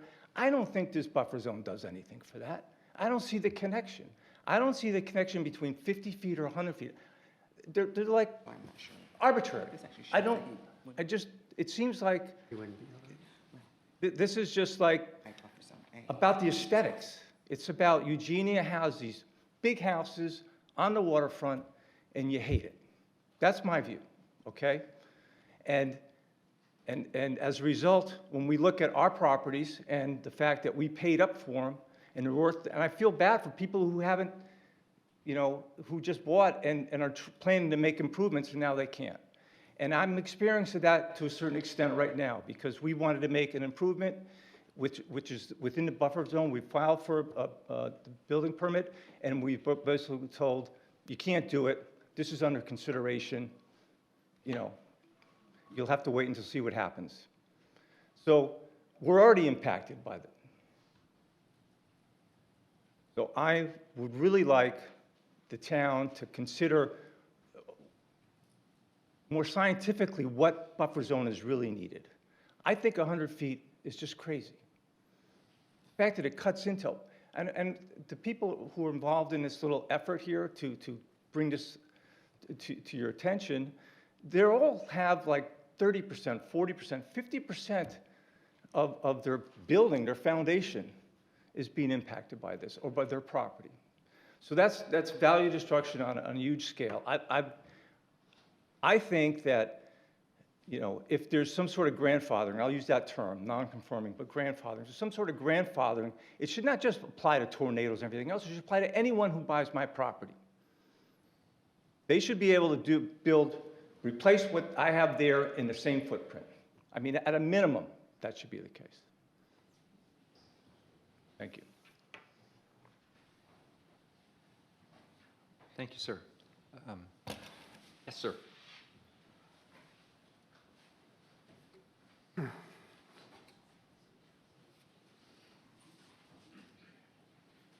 My name is Ron Fielding. I have an oceanfront house at 42 Surf Song Road, which I think as of today, or the ordinance is currently written, and with the sand conditions that are currently here and the state lines that are going to be changed, but as of today, I don't think I'm financially impacted in any way by this ordinance. But I have a problem, maybe it's too philosophical for this meeting, I don't know. But when I was much younger, I read a book by Joseph Heller called Catch-22. And I have found that, quite contrary to Mr. Farrell and some others at the front of this room, it is all too common for a government official who is here to help, as I'm sure you all believe you are, to not step on each other's feet when creating ordinances which are designed to be helpful. Let me give you an example that's, I don't think, covered by the ordinances currently written. I have a boardwalk. It's over 200 feet long. I've extended it twice since I bought the property in 1999. So I don't have the problem that you are trying to address at Eugenia today. There are rules provided by the state and by KICA and by the Architectural Review Board and soon to be the town. 4 bodies. There's a rule the boardwalk, when reconstructed or repaired, must be at least 18 inches above the sand as it is the week before you launch the project. If I don't get it blown every week, my boardwalk will disappear under the dune, which has risen 5 feet in the last 10 years, right at the beach line in front of my property. I cannot build the boardwalk more than 10 feet into the beach. And when the dune is 5 feet high as it is, that makes it nearly impossible to do a boardwalk on a ramp that will abide by that rule and still be wheelchair accessible. My nearly 78-year-old wife has a rule, it must be wheelchair accessible. Now, obviously, the answer from another government body to this problem is you just make it zigzag like the new Public Boardwalk 38 does. I would venture to say that if every private homeowner has to build a zigzag from their boardwalk to the beach to keep within the 10-foot rule, there will be cries that it is aesthetically extremely ugly to have 93 more zigzags into the beach. So my problem is that this is a fourth governmental authority trying to be helpful that will eventually comment on my boardwalk and accessories. We've had several people here to say, there's no problem, you can always build back exactly as it is if it is damaged. Now that sounds simple, but it doesn't reflect reality. The value of the property on this island has changed greatly since the original properties on Eugenia were built, and nobody wants to build an identical house to what was built 40 years ago. There are always changes that have to occur to sort of simply hide behind, you're going to always make it identical with the same materials and the same footprint, when the reality of building and materials has changed. I think is, you know, another example for my boardwalk is you won't let me, or excuse me, another governmental board entity trying to be helpful says I cannot use Trex for the boardwalk, I have to use some other wood. I mean, there's just, so I am extremely worried because my mathematical conclusion from catch 22 is the probability of getting stuck in a catch 22 rises geometrically with every set of government and bureaucrat that gets involved in trying to be helpful to me. Thank you. Thank you, sir. There's no question that there are multiple entities that get involved in boardwalk-related issues. I just do want to clarify one thing for the record. This ordinance doesn't change anything with regard to existing ARB or town or state regulations with regard to boardwalks. This particular ordinance doesn't touch upon boardwalks at all. Can I ask Mr. Appel a quick question based off the previous comments while somebody else come to the mic? If a property owner sells their property, the non-conforming travels with the property, not the owner, is that correct? Correct. Okay. And I understand the concern about non-conforming that's been expressed otherwise. I just want to make that if you sell your property, the non-conforming travels with the property, not with an individual owner. So you can sell your property and the non-conforming remains intact. That's in Yes, the, sir. It's not in the, Ross, it's not in this ordinance, it's in the ordinance that Mr. Taylor represented. Yeah, the current draft of the beachfront overlay references the town's Non-conforming. nonconformities. It does. Yeah. So it applies in more circumstances than the beach overlay, or it applies in all the circumstances, because it's its own standalone ordinance. Yeah. Yeah, so before, excuse me, Eddie, Ross, before we, I think I was asked this last night, how does someone have assurance that the nonconformity travels with the property? Is that state law, or is it in an ordinance that we have, or how do these people feel assured that that's the case?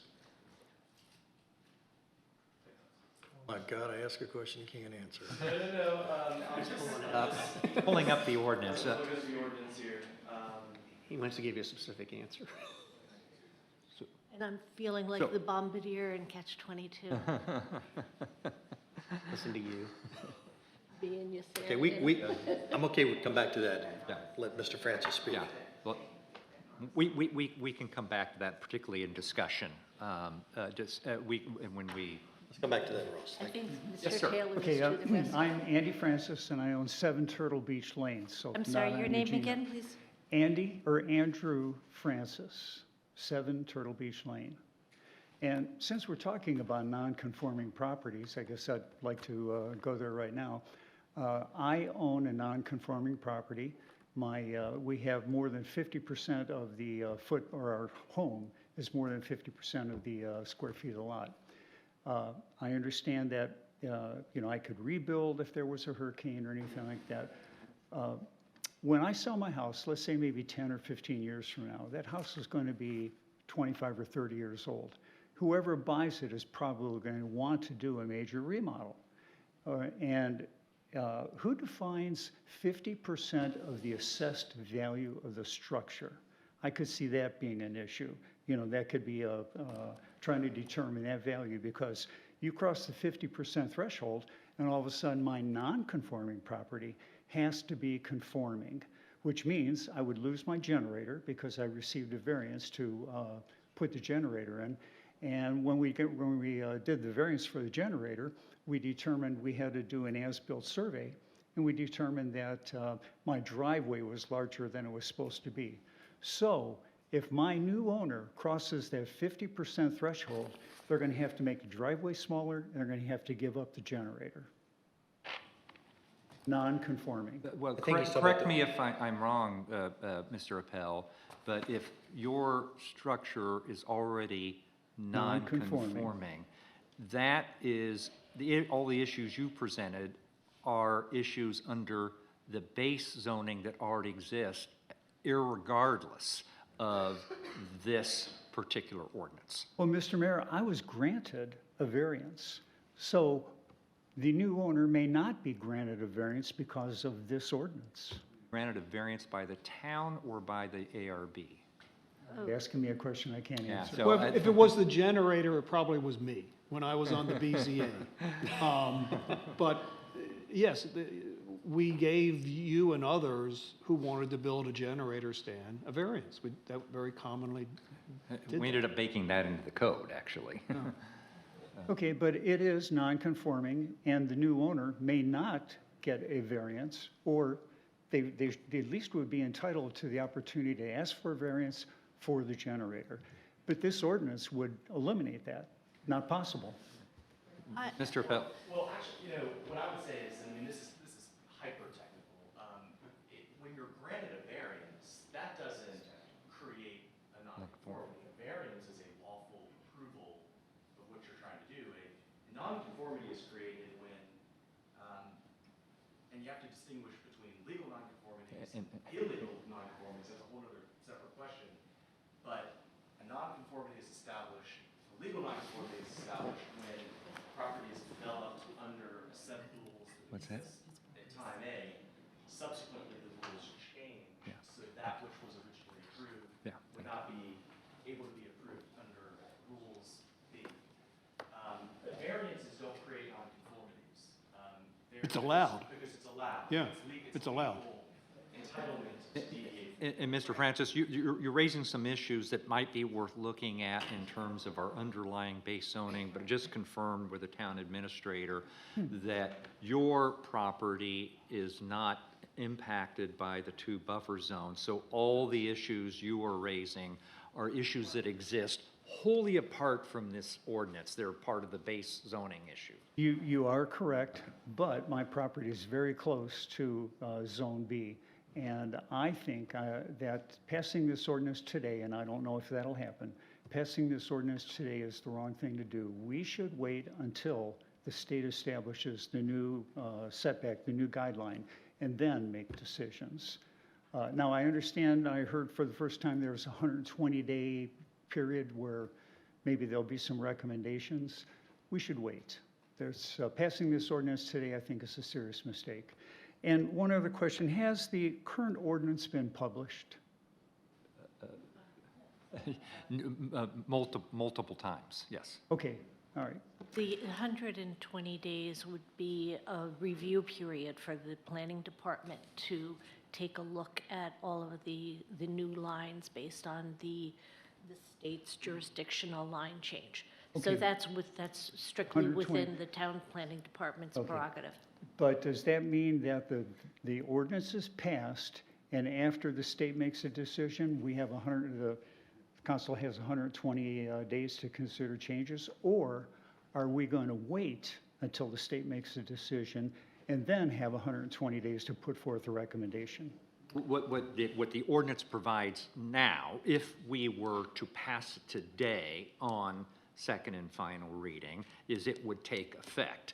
and subsequent thereto, if the state's jurisdictional lines were to adjust, the Planning Commission and Planning Department would then review and make a recommendation as to any further changes at the time.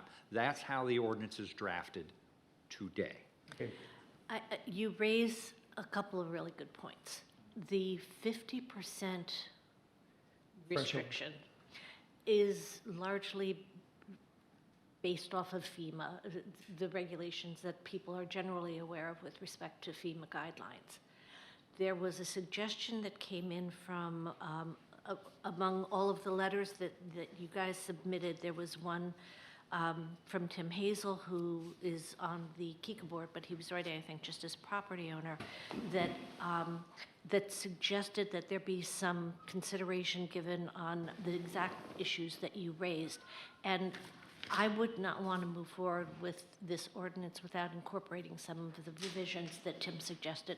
They were very good. So I think, given some of the issues you guys are raising, that you've raised in your correspondence with us to date, and some of the really good solutions that were proposed in Mr. Hazel's letter to us, I think we can come around to resolving some of your concerns. Good, ma'am, I'm glad to hear that, because I think the ordinance is vague. Who determines the dollar amount of that 50% threshold? I took a look at my property taxes, and all they do is they assign, an assessed value to the total property. Shouldn't speak with my hands. I think Mr. Appel has something to say, and I appreciate your input. I'm mindful of the fact that we're focused on the current ordinance. The current ordinance, and there'll be another time and place, and you certainly invite you to come before the Planning Commission to talk about the existing Again, zoning code. I just oppose passing this ordinance today. Okay, thank you.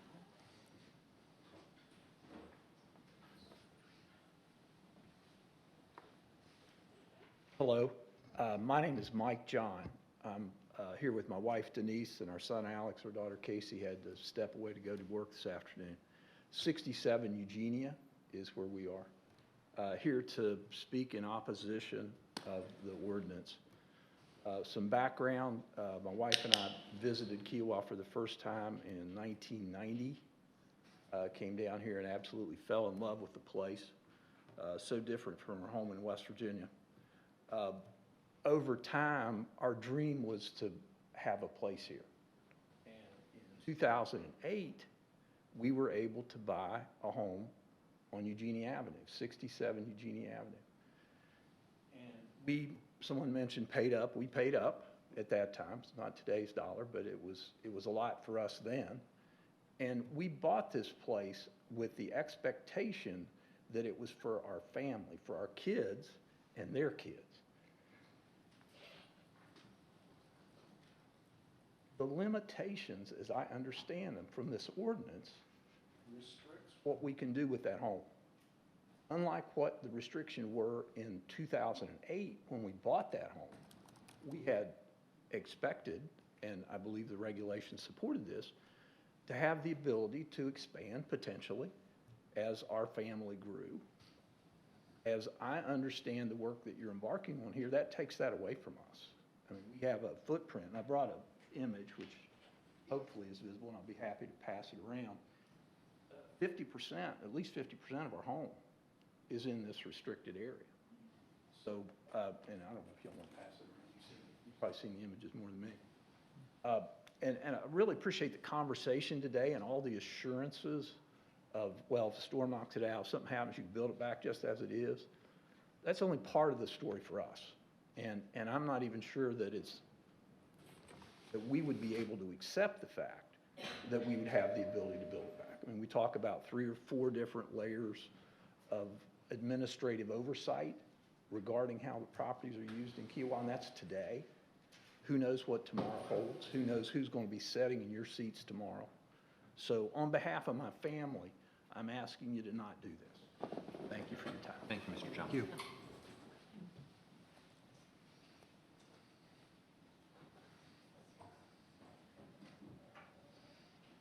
Good afternoon.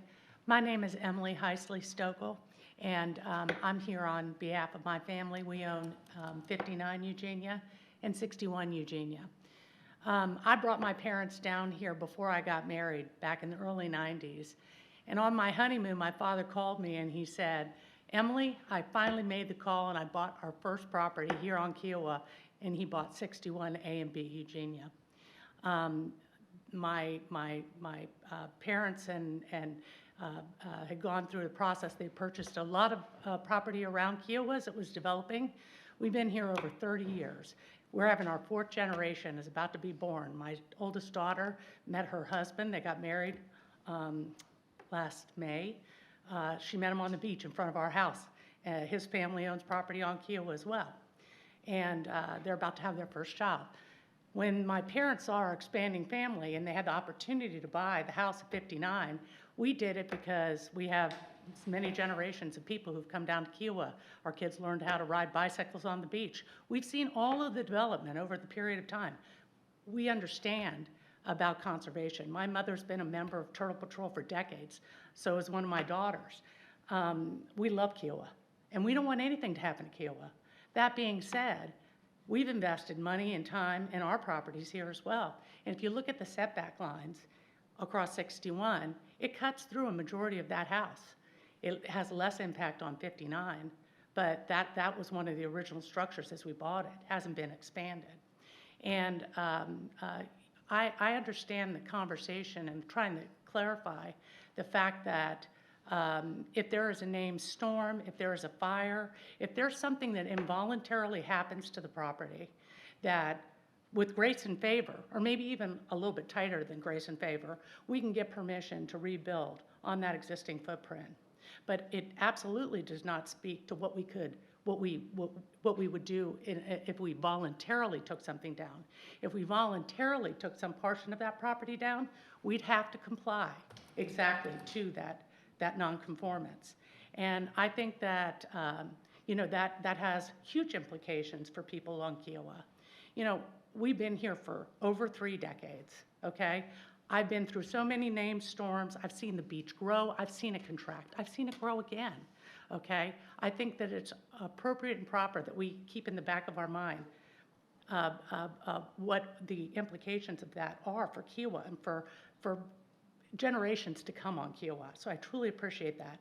But Eugenia Avenue was the original development along Kiowa, okay? It was always built along that oceanfront. And while those properties have grown over time, and you have seen, I'm sure, walking up and down the street, the amount of rebuilding that's taken place there, those people got permission from whether or not it was the ARB, whether or not it was the town of Kiowa, whomever it was. They got permission to build those pieces of property. People have made investments here.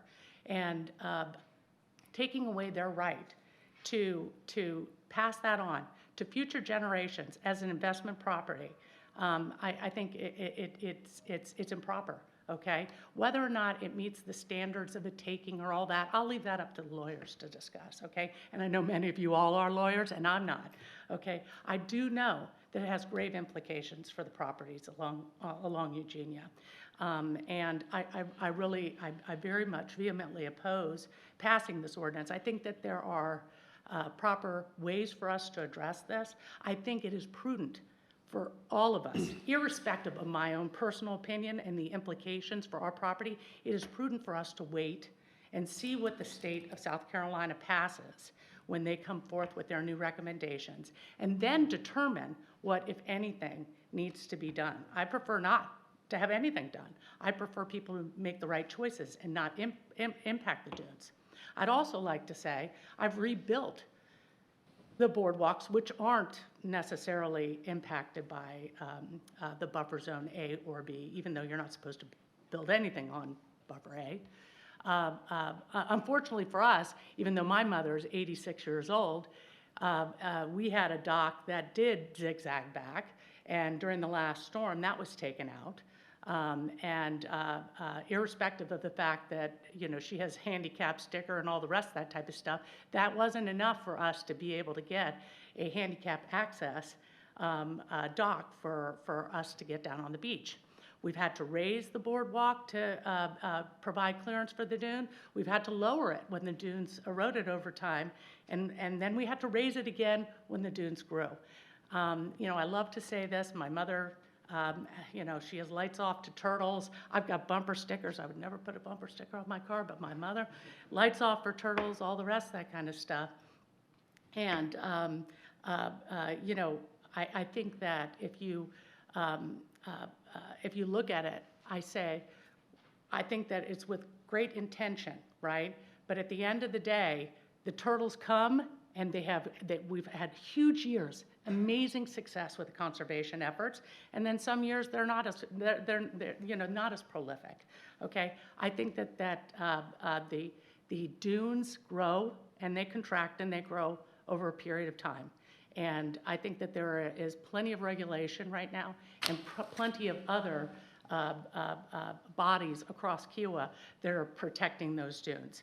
And I tend to agree. I personally don't aesthetically like the large developments at the end of the island, but that was approved despite all of our protestations. And I don't necessarily think that our properties along Eugenia that we've owned for decades now are the problem. So thank you very much for your time. Thank you. Can I ask you a quick question, please, just for clarification for me to understand? Is it the non-conforming issues you're describing, are they based off the existing zoning, the beach overlay, or both? No, it's just the beach overlay. It's the beach overlay, okay. Yeah, thank you. Thanks. Thank you. Yes, sir.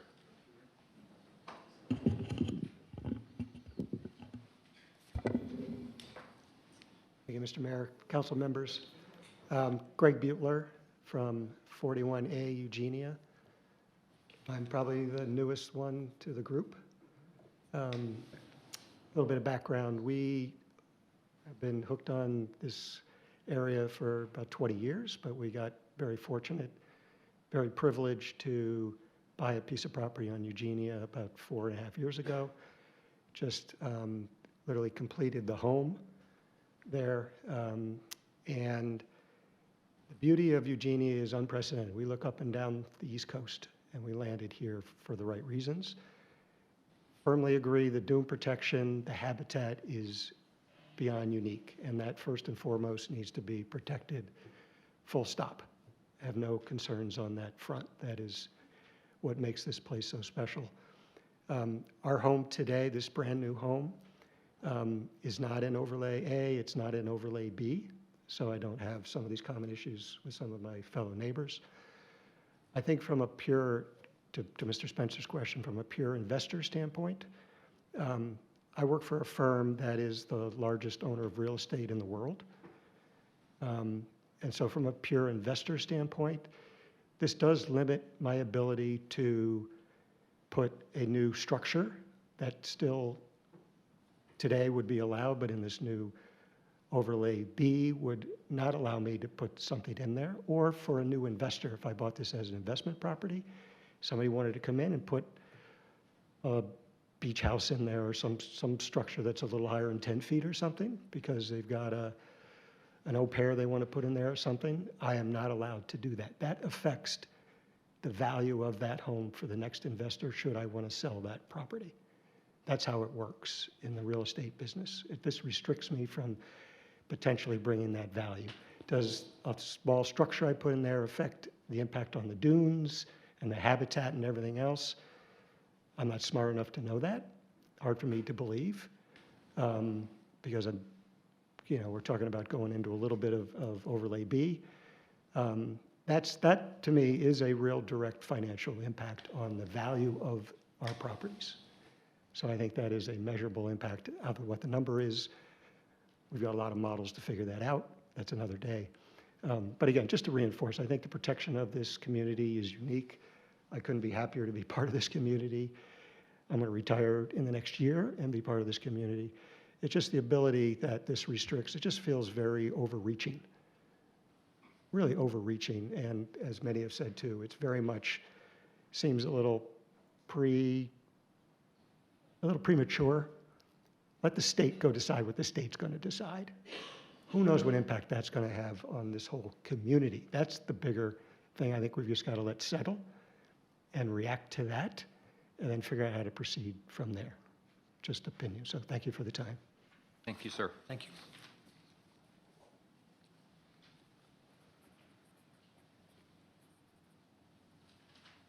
Any other comments from members of the public regarding beach overlay? If not, I would entertain a motion to return to regular order. So moved. All in favor? Aye. Aye. Pursuant to our scheduled agenda, I would now entertain a motion to move into an executive session pursuant to Code Section 30-4-70A2. So moved. Second. Any discussion? All in favor? Aye. Aye. Thank you.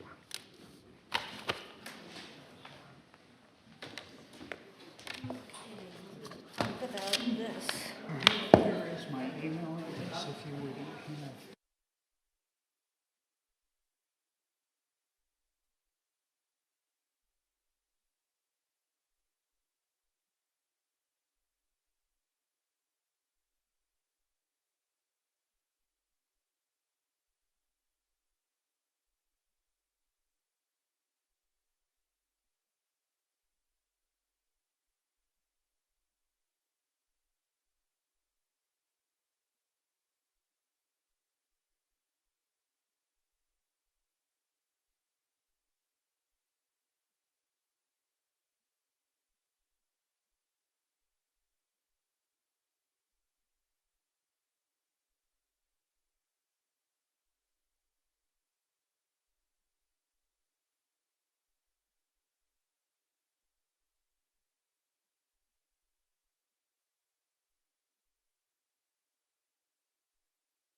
I had talked about Yeah, that a yeah, while back. yeah.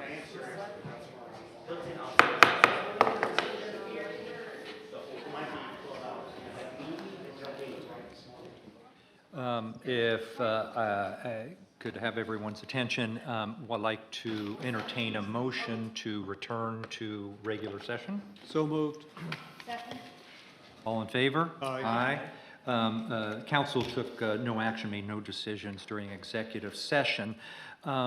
There was a robust discussion after receiving advice of council on a wide range of issues, and I know my fellow council members have some thoughts and perspectives they would like to share on this matter. The only way we can do that procedurally is to move to approval of the ordinance on second reading. So if I could entertain a motion to that effect? So moved. Second. All in favor? Aye. Aye. So now we can discuss the matter. I'll start. This has been very helpful, as has every prior meeting. I kind of want to recap for the record a couple of the things that were raised by our planning administrator and the chair of the Planning Commission. To reiterate a couple things, we've really been committed to getting engagement on these issues. That's the reason there have been 13 public meetings on this since there was a proposal actually made. And I would say the antecedent of this actually goes back further than mentioned by the Planning Commission member, because we actually began discussing over 2 years ago at the Council Strategic Planning meeting the additional tools or regulatory tool set that we needed to have in place in order to protect our beach and dune system, our ocean front, our marsh front, et cetera. And this is just one step in that process. So we've had numerous meetings. We've had very good engagement from some stakeholders. Not as good engagement, for better or for worse, but unfortunately, from other stakeholders. But we do want to hear that. There's a reason we have this public hearing today. I want to come back to what we might consider doing going forward. So procedurally, we've gotten a lot of comments in the packet from other stakeholders. We welcome the comments we've received today. We're onboarding though. So apropos of that, there are some, I think, legitimate questions that have been raised today and issues that I think I've certainly onboarded, and I'll let my fellow council members speak for themselves. I think Mr. O'Kelly raised a couple of points about some clarity or certainty with regard to a couple of issues, particularly administrative waiver, some greater certainty or clarity with regard to the application of the non-conforming provisions of the non-conformance provisions of the zoning code. And there's a couple of other things as well. But I do want to reiterate from kind of a substantive standpoint that too much attention, and I get it from the perspective of individual property owners, has been focused on a relatively handful of properties. That is the planning director noted, this zoning overlay covers 8.5 miles of beachfront, 200 different parcels covering 600 different residences, 7 different zoning districts. The intent of this was and continues to be to provide some consistency and protection against the entire beachfront. And it's to address, people point to whether the Cape or the timbers were a catalyst. What I think those revealed, as much as anything else, were the limitations, some of the limitations of our existing regulatory tool set to be able to adequately protect maritime forest, habitat, the character of the island, et cetera. And what this was designed to do is address future development and redevelopment so that we can protect those assets on a go-forward basis. I would also note that I don't think this was particularly raised by John, but one of the things the Planning Commission had done, and I had looked at, I know the Planning Administrator had as well, is other examples of overlay districts, which, by the way, is a fairly standard planning tool. Overlay districts layer on additional, correct me if I'm wrong, Counselor, layer on additional regulations or restrictions on top of base zoning. That's what they are designed to do. They are particularly used in areas where there are historic districts or, for example, waterfront. Lakefront, Lake Michigan, a lot of towns there have lakefront overlay districts. Florida has beachfront overlay districts. Pittsburgh, the city of Pittsburgh has a 150-foot setback along their riverfront improvement district. So it's a standard zoning tool. A couple of other points. There's been a lot of, probably too much focus on, the integrity of the dune system from simply an erosional standpoint. We've seen that the beachfront is very, very dynamic. We saw visual evidence of, at least in the last decade, a fairly significant loss of vegetation and natural and native habitat along the beachfront over a course of several miles of beachfront. And that's one of the things we're trying to address. Critically important is protecting the ecosystem for the benefit of our natural wildlife as much as anything else. I think everybody's aware of the fact that Kiowa is uniquely the home to many endangered or threatened species under federal and state law, whether it's loggerhead turtles, whether it's Rufa red knots, whether it's our beloved bobcats, et cetera. All of these flora and fauna rely on a healthy ecosystem along the beachfront.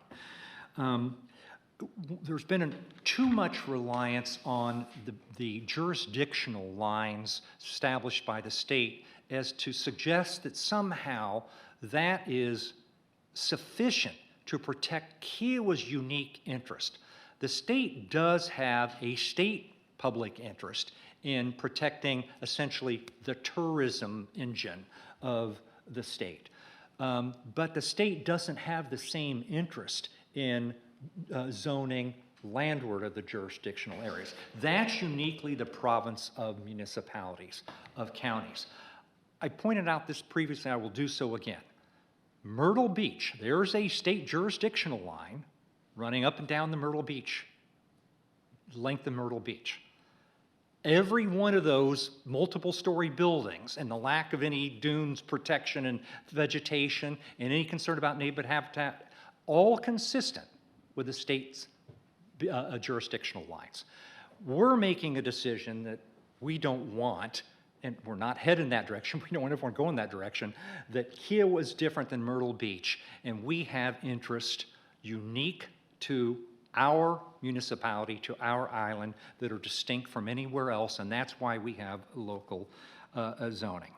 The other thing I would note, and I hope everybody's appreciative of this fact, that we have been very, very careful and thoughtful in trying to respond to, as much as we can, issues and concerns that have been raised. But we've also looked very carefully and relied upon the advice and counsel of our town attorney, Mr. Appel. We've reviewed carefully every legal precedent regarding takings jurisprudence. We think where we are right now is fully legally justifiable. I won't ask Mr. Appel to comment on that, but I think he might agree with that. But nonetheless, we've heard you today on some of the issues raised.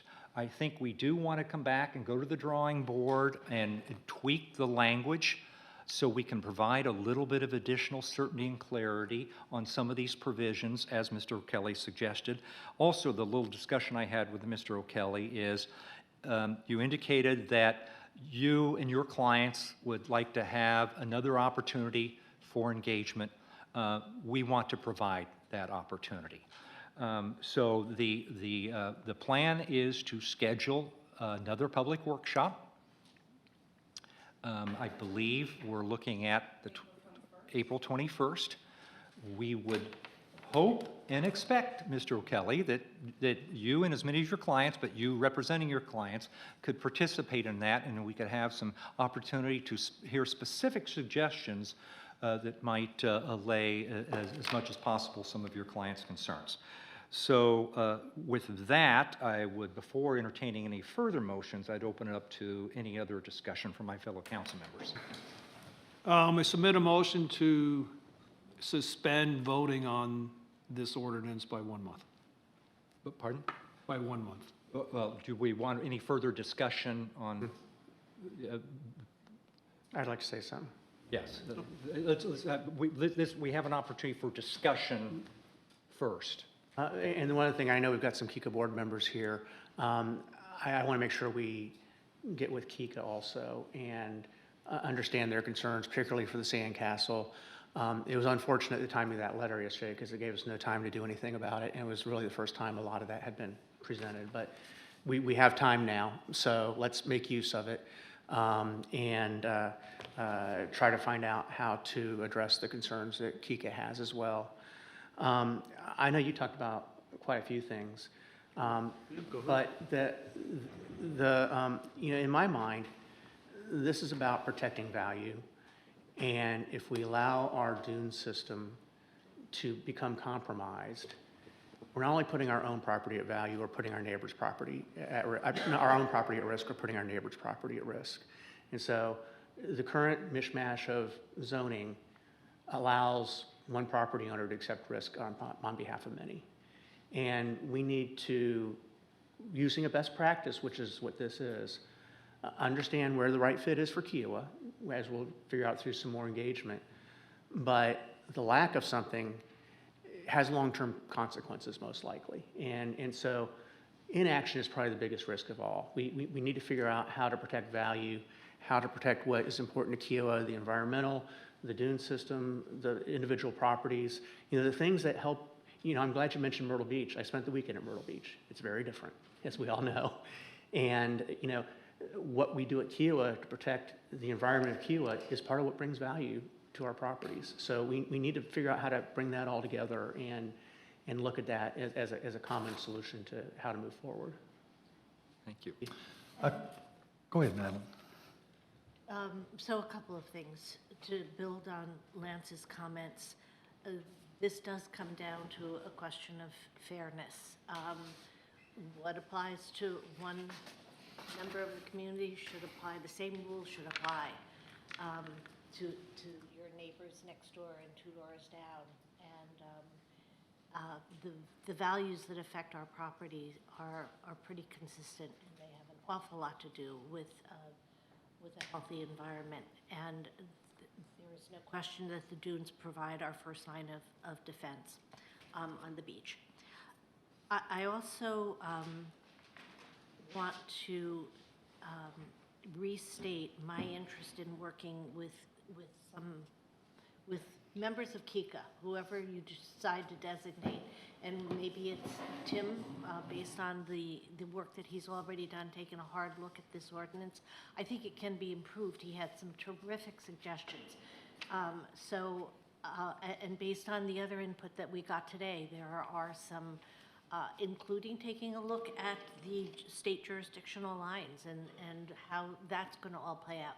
There are things that we need to talk about with Kika. So I'm hoping that that you guys will take back, somebody to work with us on this, to enhance this, to improve it, to address the concerns that Kika has raised. All right, I think that's it. Yeah, as we looked at this yesterday with a small group, including John and the Director of Planning, there are some places where we can clean up some of the language to give more certainty around certain aspects of whether it's relief or whether it's the definition of nonconformities. There are probably more than typographical edits, so we might have to discuss whether we send this back to the Planning Commission or whether this can be done through amendment to a motion. But there is some work in the language we need to do to make sure that it's consistent as a document itself and has consistency with other provisions in our code. But I think directionally, and I think Madison or Lance said this, one of the important things for me is that the kind of the fairness doctrine, that we apply this uniformly across the island. And we're talking about, Mr. Mayor, as you said, hundreds of properties, 7 different zoning districts, 8.5 miles of beach. This is meant to be consistent for everybody, so everybody lives by the same rules. And I think that's inherently beneficial, because if the island as a whole has integrity, that's what we're striving for. If there's a gap in the integrity of the island, then you can imagine the beachfront somehow being destroyed or dissected, and that's what we don't want. At the end of the day, I think about this as one of our fundamental jobs. While it may be tough medicine for some, we're really trying to protect personal property as well as public property. We're trying to provide for both aesthetics, we're trying to provide for the natural environment, the habitat we've talked about, and importantly, we're trying to be consistent with our comprehensive plan. That's our long-term strategic vision for the next 5 to 10 years, and that's a state requirement that we're consistent with that, and in anything we do in terms of ordinances. And we are very consistent with our comprehensive plan. I also think that Ms. Kay brought up the fact that Mr. Hazel's got some great ideas. I hope that other constituents, I met with a group of constituents last night and heard a lot from them and got some information I think is going to be beneficial to some of the edits we might add. And then anybody else who is out there who would like to add to it, again, I just want to reiterate, we're trying to do the right thing. We're trying to do what's best for Kiowa as a whole. And if you have ideas, they may work, they may not work, I don't know, but we'd love to hear them. I would love to hear them. Kind of to Mr. Berner's point, I'd like to try and solve your problem, and hopefully we can, but at the end of the day, this is something that I think is important for the long-term health and well-being of the island, the resiliency and the natural context of our island. So I think we have more work to do, and doing a workshop is a great value going forward. I'll fill the airways. Not with singing and dancing. Let's keep in mind that that Kiowa is going to be reclaiming its place as a premier environmental destination. Ecotourism is huge, and we're already a long way there in terms of the natural species that we protect. I mean, the beach is second to none. Relatively healthy marsh, relatively healthy dune system. So there is an economic benefit to being very environmentally attuned as well. So the only comment that I have is along the same vein that I said in the outset. I want to work with the homeowners. I want to hear what they have to say, and I want to search for a solution. I don't see why we shouldn't be able to come to that. We don't have to go nuclear. So I hope they take up the charge, and I hope they come to our next workshop. With that being said, I'd like to submit a motion to suspend the vote for this ordinance by 1 month and remand it back to the Planning Commission for the minor tweaks that we've all discussed. Second.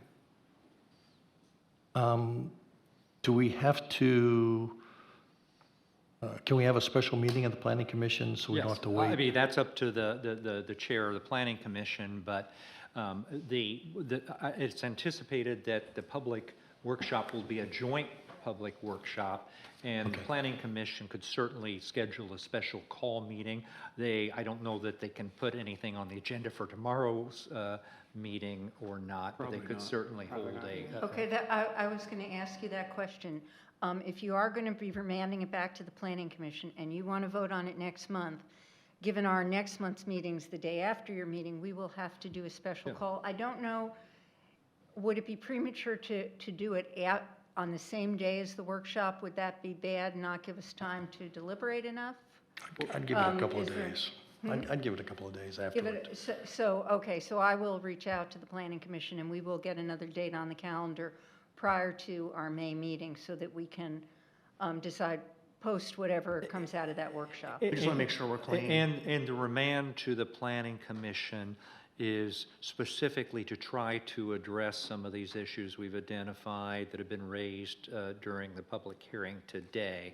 Some of the wording, uncertainty, yeah, and yeah, things yeah. like that, yes. Yeah, we just make sure we're clean process-wise, and that if anything that appears substantive comes from the reviews that the Planning Commission has sent it back then, so. Should it be after the workshop?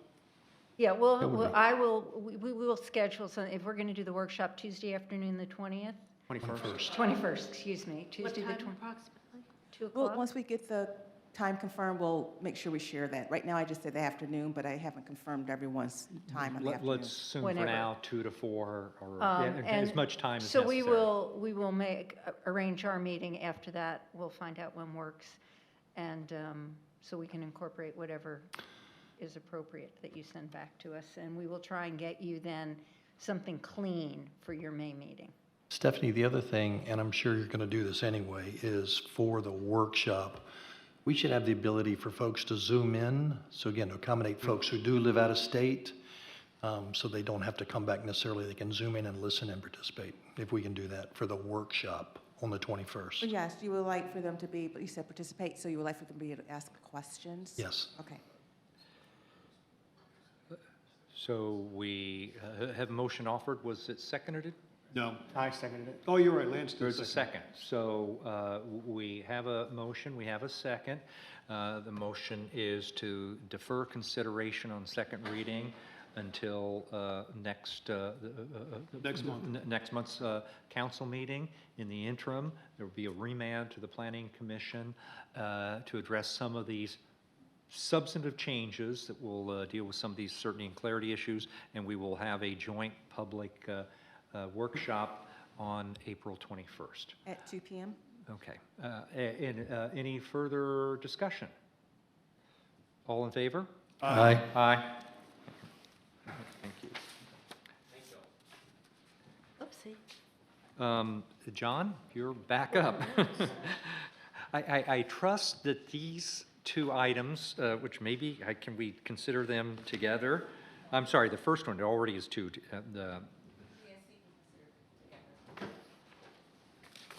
B and C, we consider together. Yes, that's the one that I was, no, I'm sorry, first, well, I'm sorry, we have B is separate. C and D can be considered together. B and C. No, C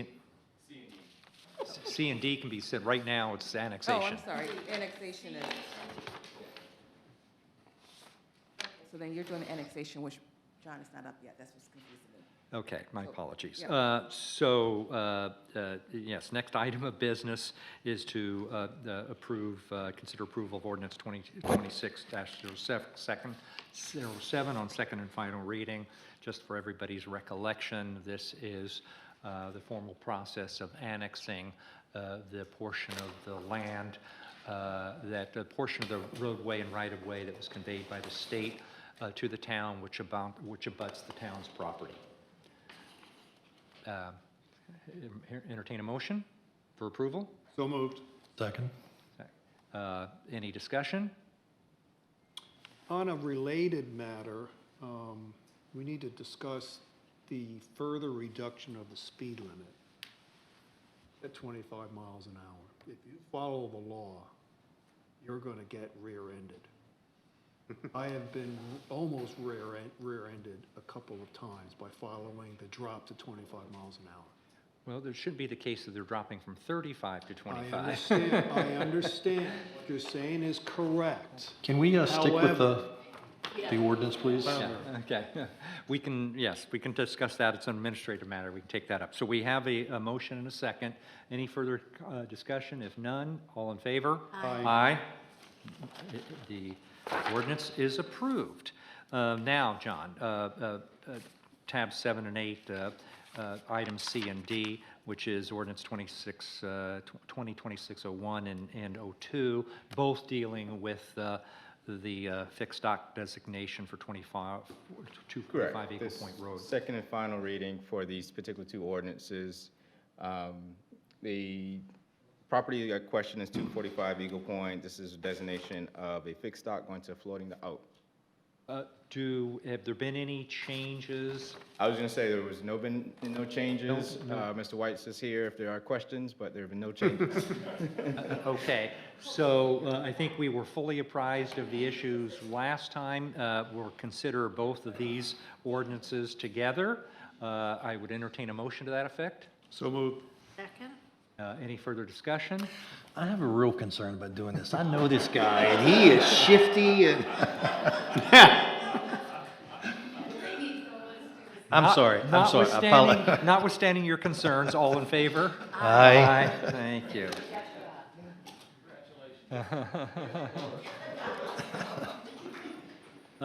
Next, we move to new business.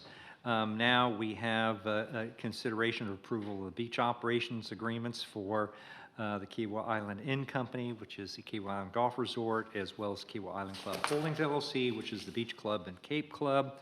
And we also have one for the Residence Club, which is Timbers. We heard from Mr. Nevin earlier today.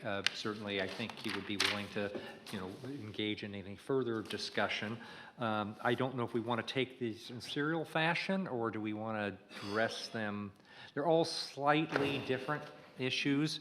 Let's just take them up one at a time. First, I would entertain a motion for approval of the Kiawah Island Inn Company / Kiawah Island Golf Resort beach operations agreement. So, second. Discussion. Yes, I have a question. Mr. Nevins earlier talked about the increase in his cost from year to year. Does the 44,000, 44,100, does that represent what kind of? Your beach operation fee, I believe it's also an increase, correct? it's gone to $44,100. How big of an increase is that? From 7,000 to 44,000. From 7 to 24 to 44? Question? I think it was Ma'am? 7,000 last year, 44,000. Yes, that's correct. It was 7,000 for both parcels, That's correct. and it's 44,000 this year. And I still haven't gotten a reason why. How is that calculated? What is the answer to the reason why? So, What is the answer to the reason? well, so I will defer to my council member on the far left.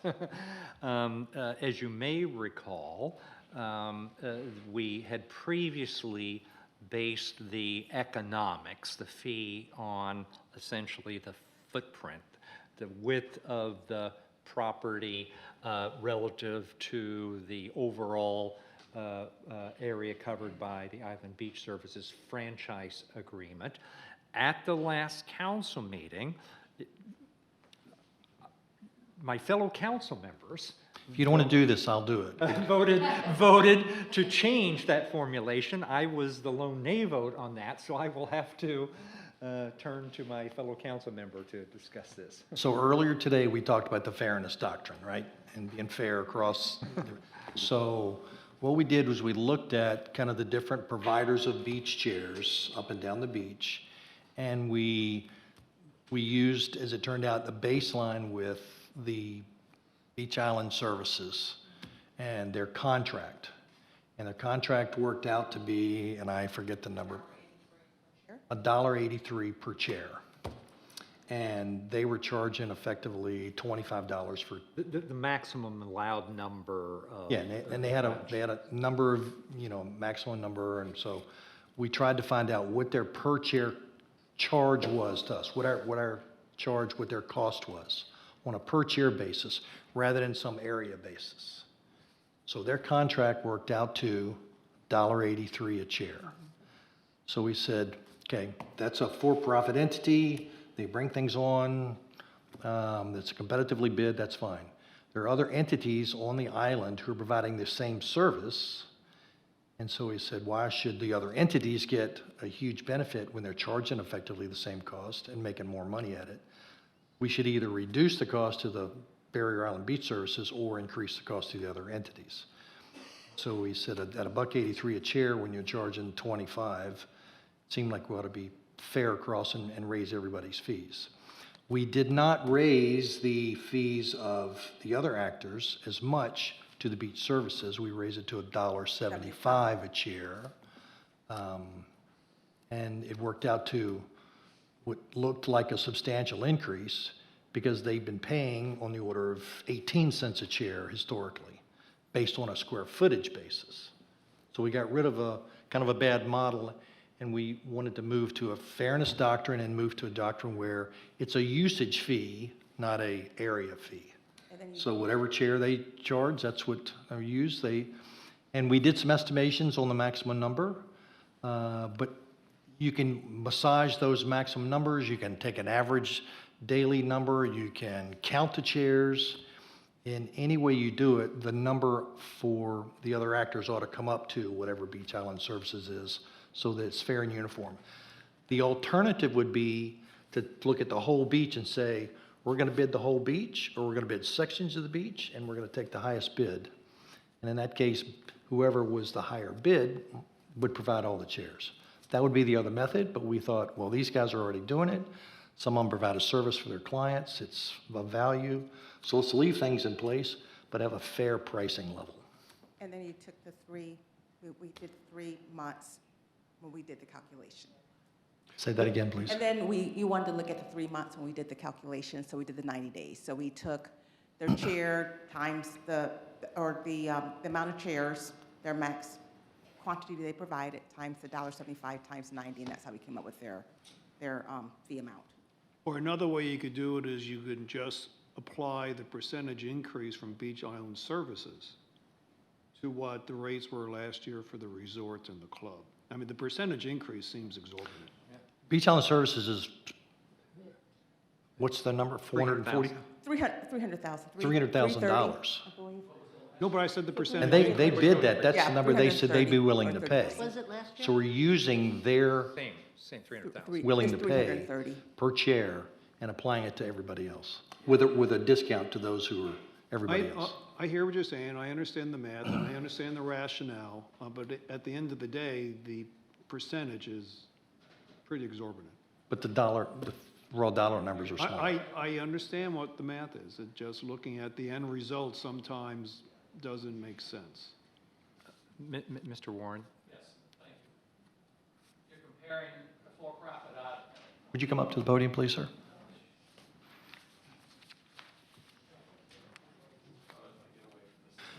So the video can hear you. Excuse my pollen voice. You're comparing a for-profit entity who's charging for their chairs to everybody else that you're looking at gives them away. So you answered the how you got to the number, but you haven't answered the why the increase for those of us who don't charge.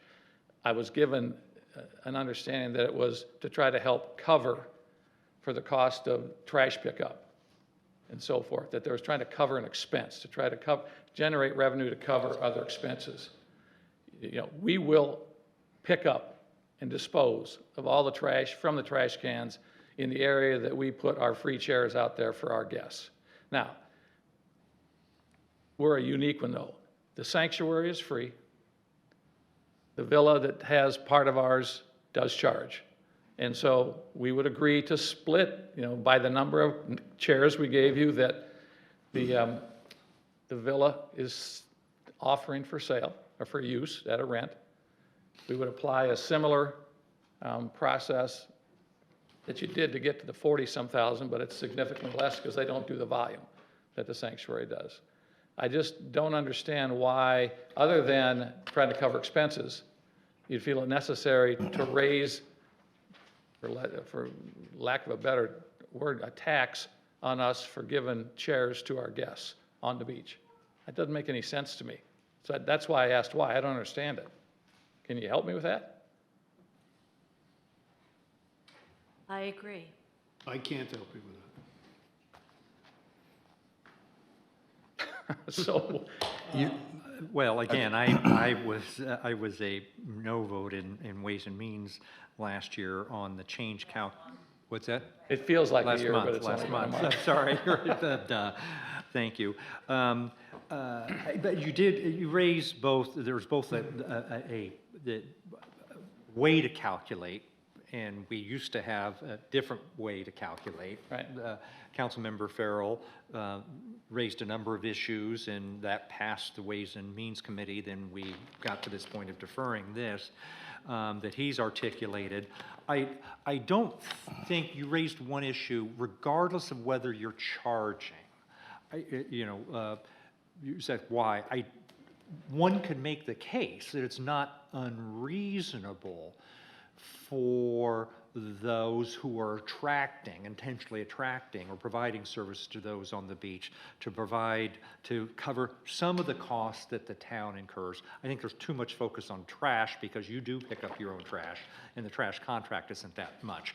The town does spend $1,300,000 on beach patrol services, lifeguard related services that benefit all stakeholders on the island. We contribute to that too, through this A-tax that we bring into the town to cover those expenses.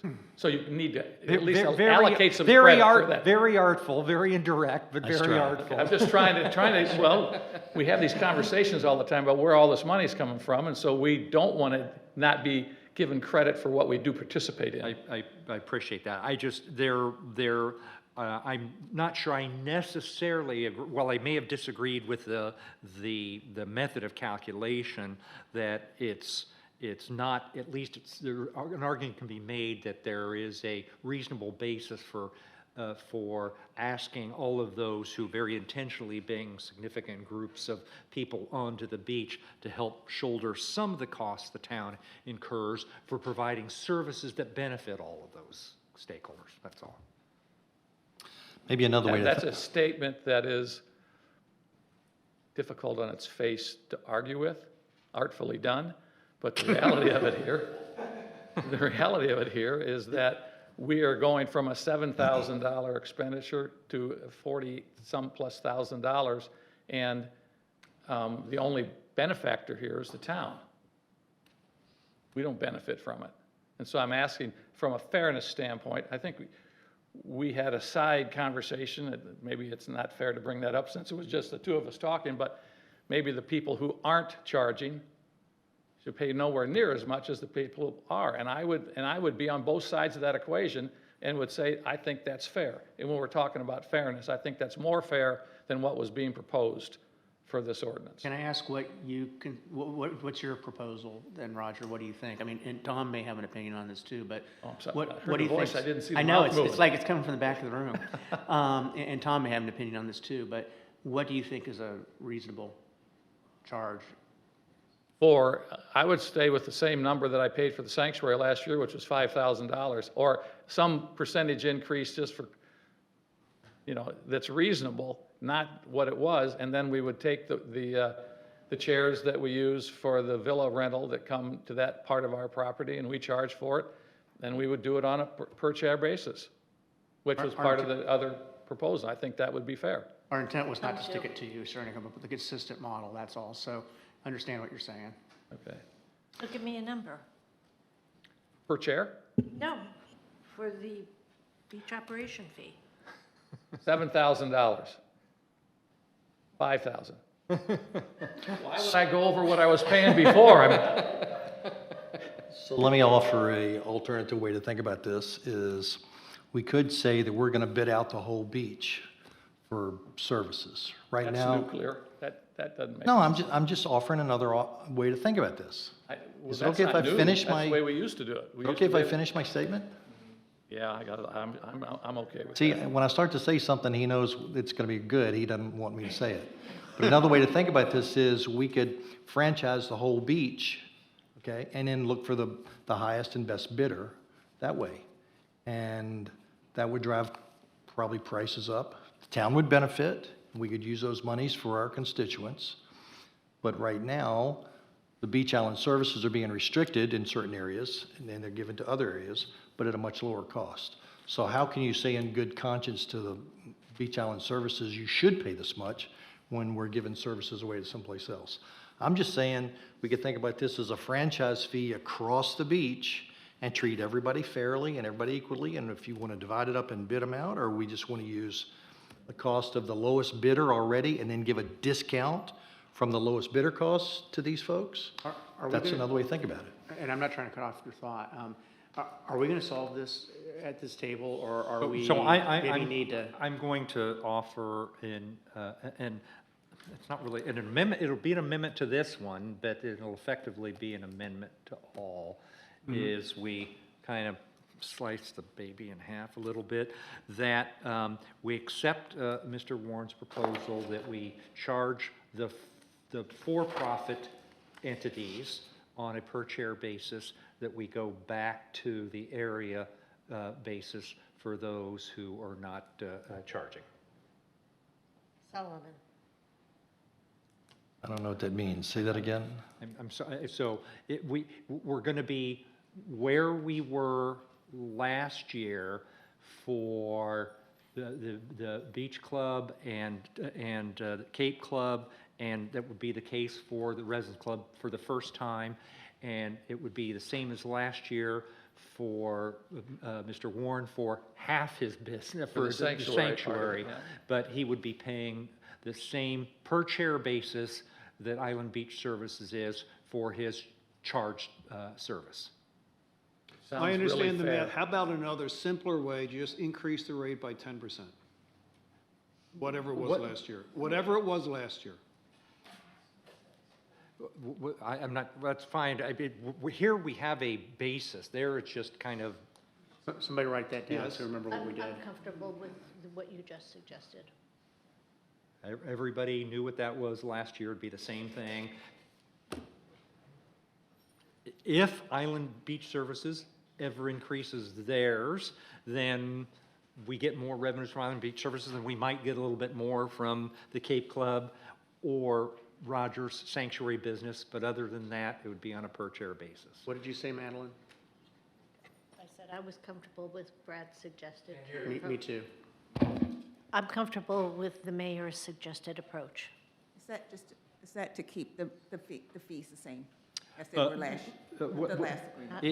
It would, first we have a motion to consider, so the amendment applies to the Kiowa Island Inn Company. So it would be bifurcated.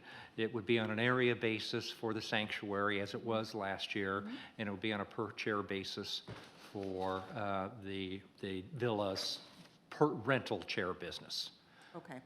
And can we prove this as is and it doesn't need to come back again? Yes, that's correct. I can execute that You contract. can do the math. Yeah. And then, so therefore, that's what we have, that's the motion. I'm not sure I had a second to my motion. Second. Any further discussion? All in favor? Aye. Okay. Thank you, Roger. So that brings us to the Beach Club. So I hope this will address Mr. Nevin concerns that he raised earlier. So where we're going to be, he's got a thumbs up over there. I would approve the Kiowa Island Club Holdings Operations Beach Agreements based on the economics would be the same as they were last year, calculated on an area basis relative to Island Beach Services. On an area basis? Yeah. Okay. I would entertain a motion to that effect. So moved. Second? Any further discussion? All in Aye. favor? Aye. Aye. Now it's the Residence Club, which is Timbers. Slightly different issue there that Stephanie can talk about. This would be the first time. However, I'm not sure that it matters as much if we do an area basis for Timbers.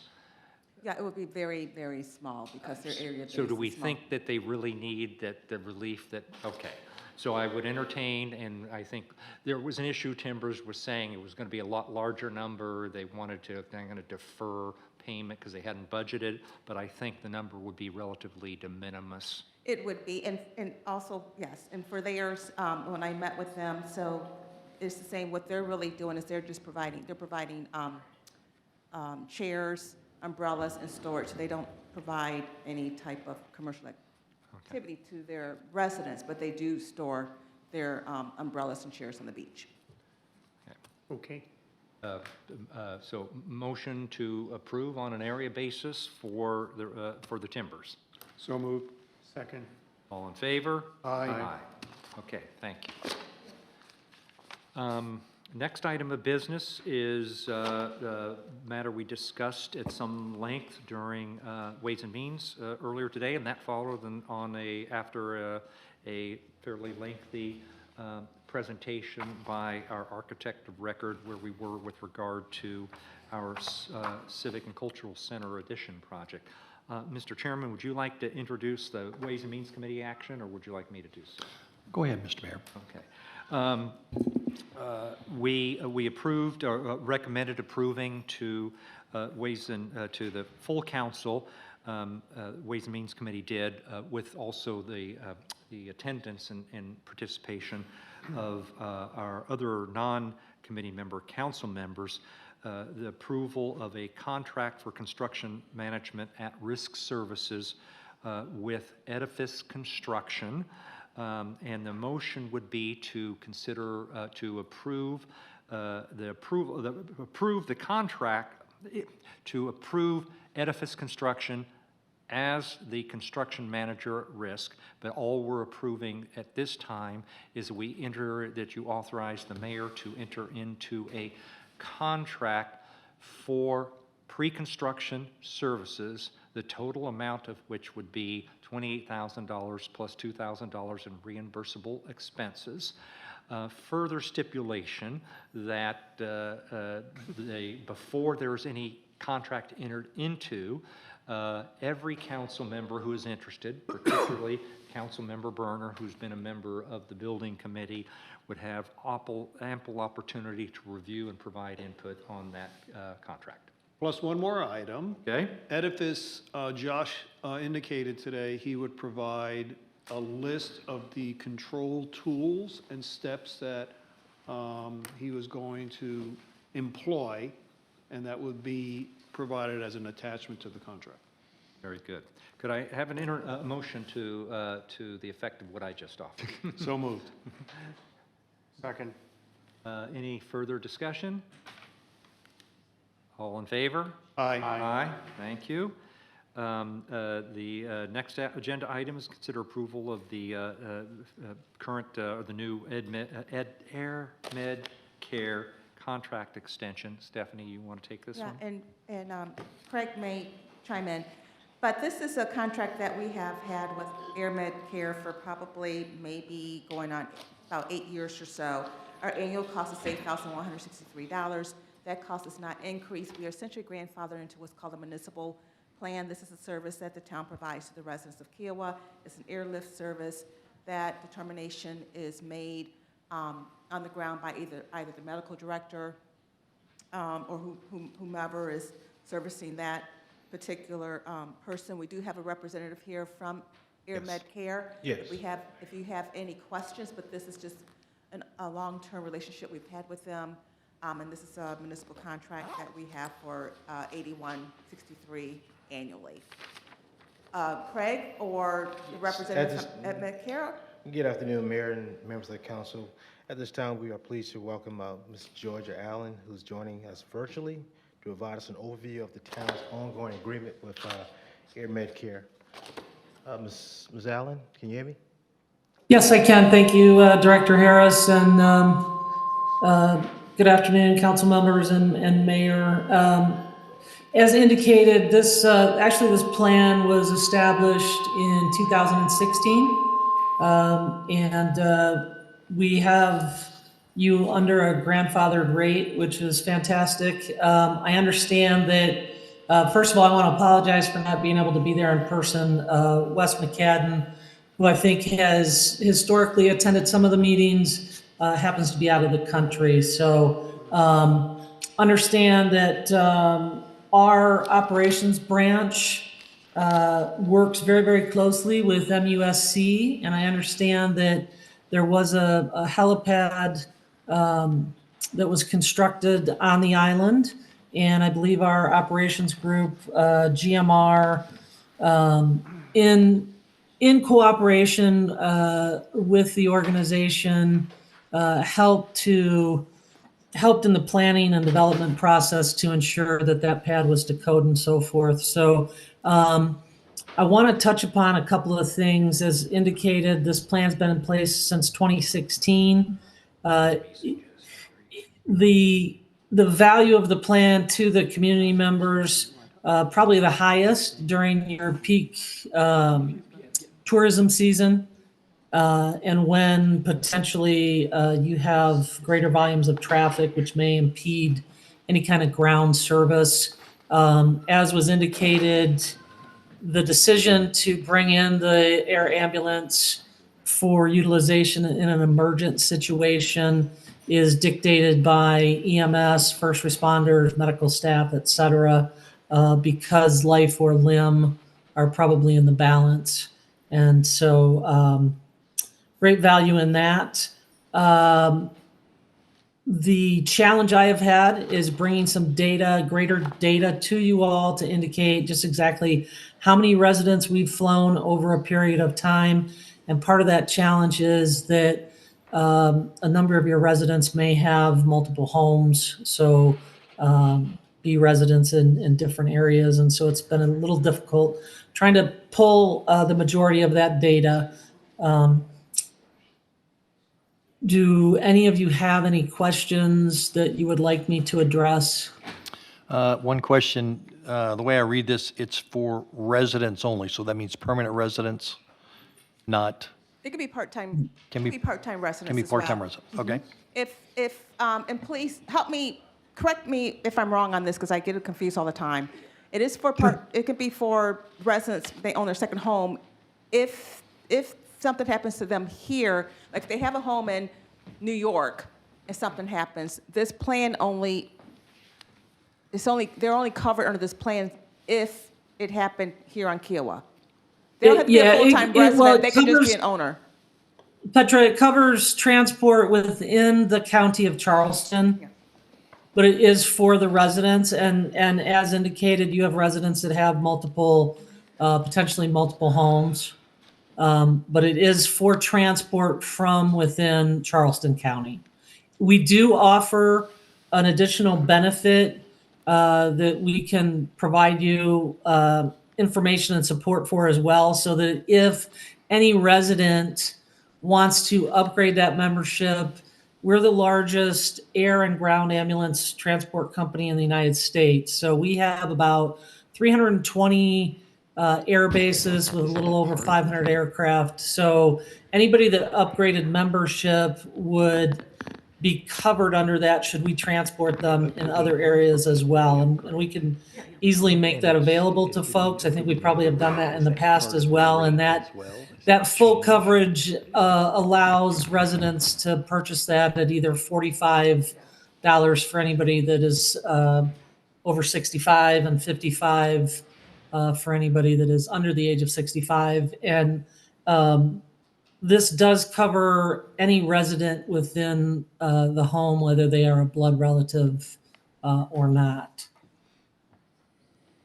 Thank you. Yes, we actually have that information we push out. I want to say one thing I just have to confirm now with regards to the rate that you just gave. I think that they still is honoring the old rate. It was either 35 or 40, and I'll have to confirm that later.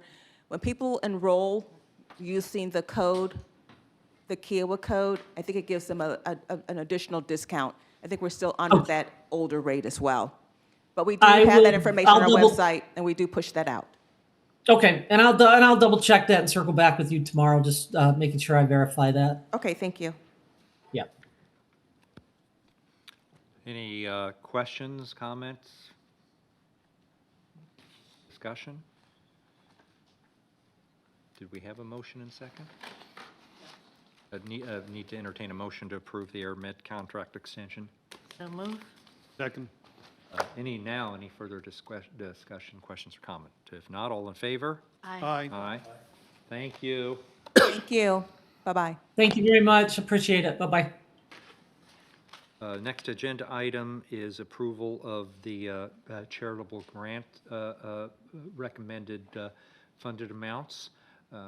This was a recommendation coming from the Ways and Means Committee earlier this morning. Mr. Chairman, do you want to address this one?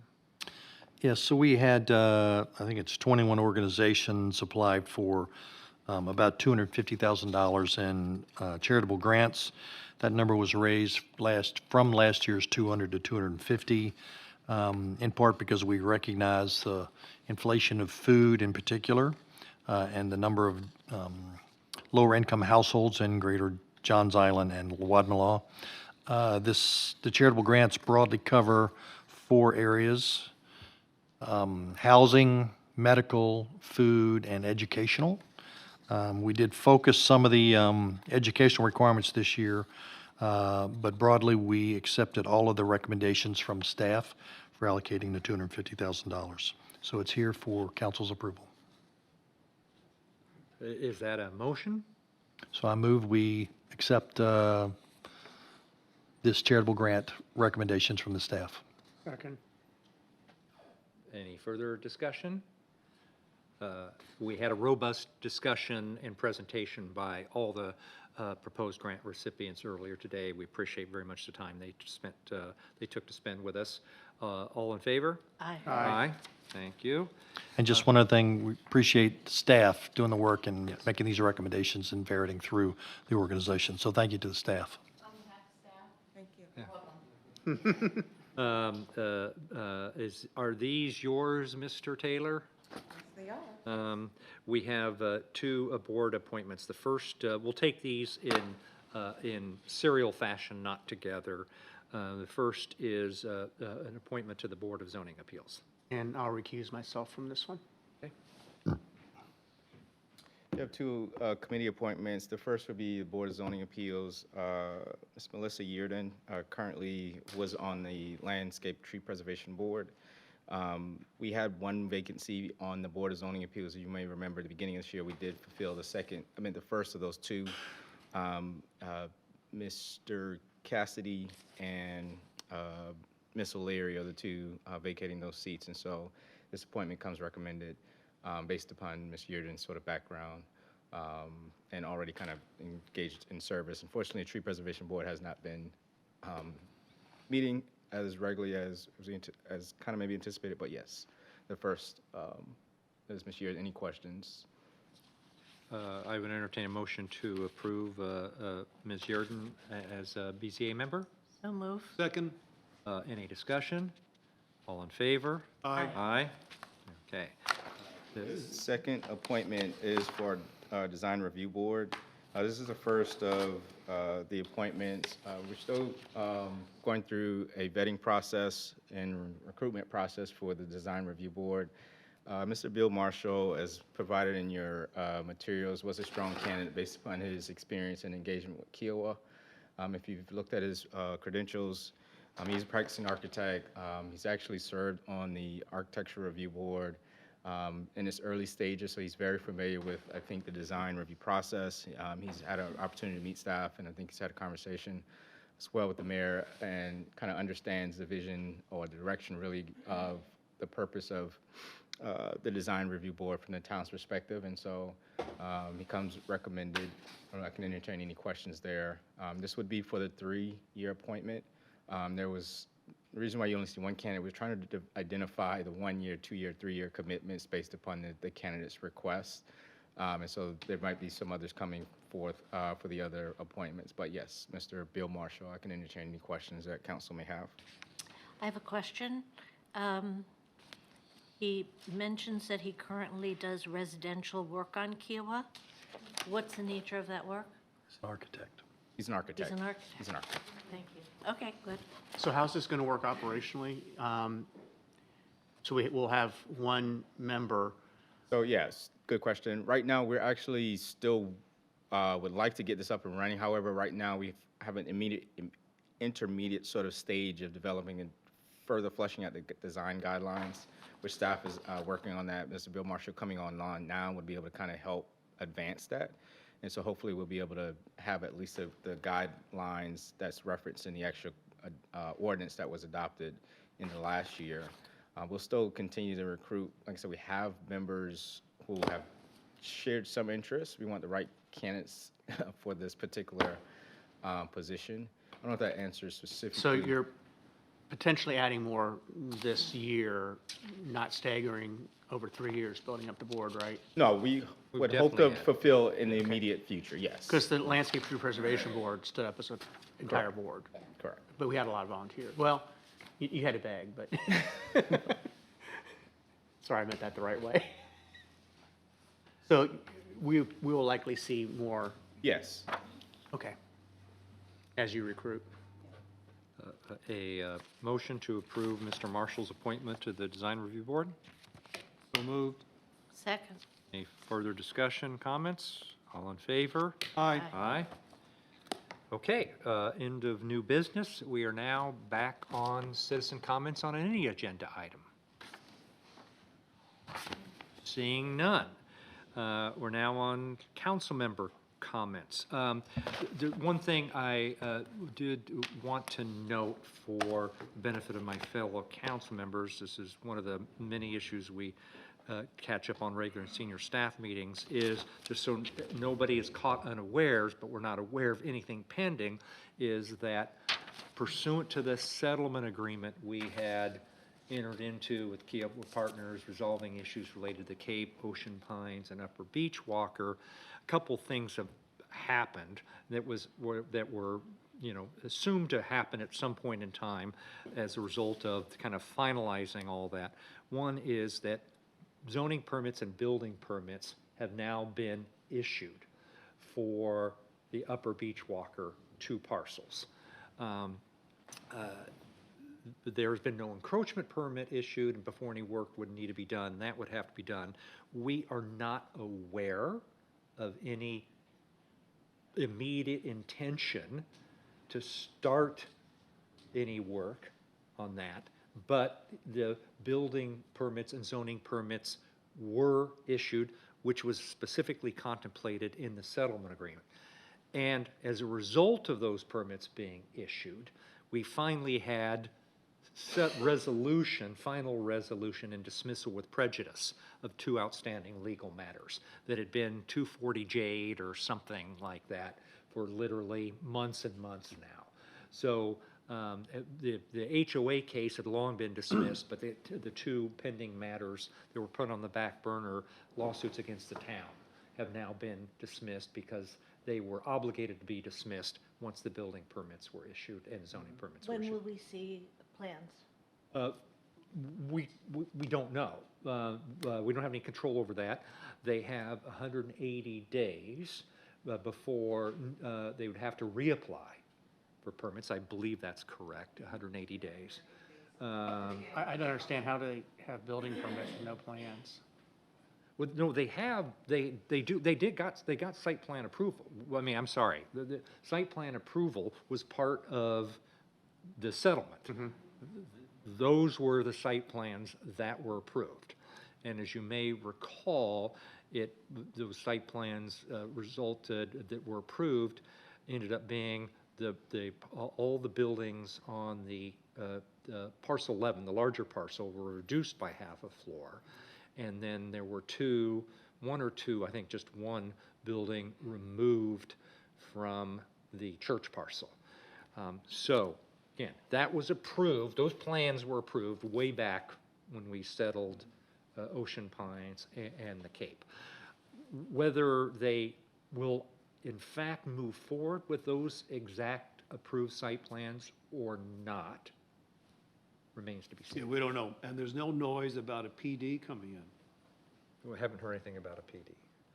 Now, as you may recall, those site plans that were approved were simply buildings up there. There were two or three smaller buildings kind of crammed into the church parcel, and then 7 buildings, I believe, in the parcel 11 that were better laid out. No amenities or anything. And the other 8, 9, and 10 were not part of the settlement, other than, I guess they were kind of part of the settlement because overflow parking from the Cape Club. There are 16 overflow parking spaces set aside up in the parcel right next to the gas station. Your mics are turned off now, so you can't really hear. Oh. Oh, really? Oh, What? sorry about that. Can't blame them. Very sorry about that. Is this one working? Okay, my apology. I wish somebody had spoken up. Shout Hold louder. on now. Okay, okay, apologies. Maybe they got shut off when, yeah. Okay, apologies. Is there anything anybody would like me to repeat in that regard, Paul? No. All of it? I had a question. Yeah, Would you like me to go up to the mic or not? go ahead. My question is, so the site plan for Upper Beach Walker have been approved by the town. Does that approval, is the effect of that approval that the ARB activity, should it evolve, should the building plans actually evolve, would the ARB jurisdiction be the old ARB, your ARB, or our ARB? That's not a town issue at all. My guess is Multifamily. that, my belief is that the existing ARB or the partners-owned ARB long ago approved those site plans submitted by their parent. So whether or not, and I'm not aware that you have I think I've raised this specific issue previously, I'm not aware that you have a final agreement on conveyance and gate-related issues. I'm not aware that Kika does. I think I'd raise that with at least one or two board members, whether in fact you might want to have that issue addressed in any final agreement. Okay, thank you. That's helpful. I had a question. Yeah. So are you saying that approval of those plans was discussed and approved during the Captain Sam Spit litigation? No, the litigation involving the Cape and Ocean Pines and Upper Beachwalker, that was all part of a global settlement of those issues. Yes, this was a long ago. Late 24. So, and that's, so I just, again, we may tomorrow get a request for an encroachment permit and they start work. We just don't know. This is not, I think this is a matter of general public record. They haven't yet sold out the first phase of Ocean Pines, although they're still building the buildings or constructing the buildings for phase 2, and whether or not they want to choose to take on additional kind of cost and economic risk before they've built out Ocean Pines, that's up to them. Yes, sir. I guess one other question, Mr. Mayor. And I don't really know the extent of the development that could take place there, but did the town, in approving the site plan, did the town take into consideration the impact of traffic at that intersection, which is already a very tricky intersection? Well, again, it was that approval of that site plan was part of the settlement of, a complex litigation involving a wide variety of issues. So, but I think we've all been sensitive, particularly those of us who live along Beachwalker, about the potential traffic impacts of Ocean Pines coming online, and then subsequently Upper Beachwalker, and then what additional problems is that going to create for the main intersection? Bottom line is they had entitlements regardless, and there was limited amount that we could do. And again, the result of the settlement was fewer dwelling units, 12 fewer dwelling units up there, I think, than they were otherwise entitled to. Did I misstate anything there, or you've been? That I'm not as up to date. Okay. Okay. All right. Any other council member comments? Oh, yeah, you want to catch up on a... I do. I'm sorry, So- first, council member. Nothing. Anybody else? I have questions about an action we took at the last council meeting. We had a only one timely application for the appointed to fill the open seat on St. John's Fire District Commission. And I made a motion that we approve the Public Safety Committee's recommendation of Stuart Wallman. It was unanimously approved, and I have since found out that he did not get that position, and I'm curious, what happened? What's the process? Why did we? And let me note my apologies, because you reached out to me that, and I neglected to get back to you, and I don't have an answer, but we. So the process is that the county essentially sets when there's an opening, we let them know and they set the date on their website. Historically, the process has been, because when it goes to their finance committee and council, typically it does not line up with our meeting dates. So we then push out the information. We get letters of interest. We typically do it before the closing date because they require a letter. They have historically required a letter from council with our support. So, but while we're doing this process, their portal is still open. So the candidate that council, typically Public Safety Committee recommends to council, and council then accepts that, we tell that person they still need to apply in the portal, which they did.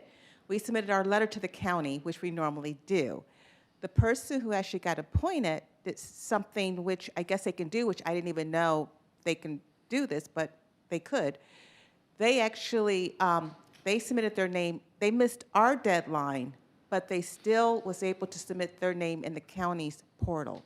When they did that, they then went around to the council members. They sent them emails, and I guess talked with them, and they actually went to the meeting, the finance committee meeting, and they essentially campaigned to essentially be appointed. And so it's the first time this has happened in my 10 years where the county then went ahead and made the recommendation to appoint the person that showed up at the meeting and essentially campaigned for that seat. So it was news to us. I didn't know that was happening until Mr. Wolhan reached out to me. I reached out to Chief Connoisseur. He didn't even know that was going on either. It was surprising because I guess they both showed up at a St. John Fire District Commission meeting. And that's when we found out that there was some campaigning. And so county council went against our recommendation, and they recommend to the governor, because they don't appoint either. There's just a recommendation to the governor, and the governor does the appointment. Is there anything we can do? Well, it's not our appointment. It's all we were doing was making a recommendation, which is my understanding has always been honored It's always in been the honored. past. I'm just now actually hearing about this as well. It's an issue I may raise with the chairman of the county council as to, I'm a little concerned that, they had the town's recommendation in front of them.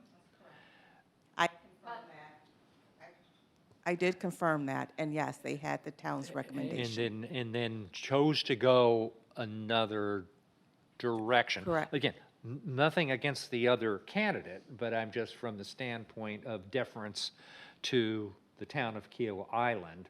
I hope you will say something. It's a little concerning. Yeah. Mr. Mayor, I also want to add that they also had the town recommendation in front of them and never read it to the other council members during the time of the session. I don't know if they put it in the package. The clerk said that the council had it, or it goes to the finance committee. Finance committee then makes a recommendation. So it was my understanding she said it was in their packet. I was there. Yeah, I saw it. Okay. Yeah. What's the position? It's our appointment to the fire department, St. John's. Fire Commissioner?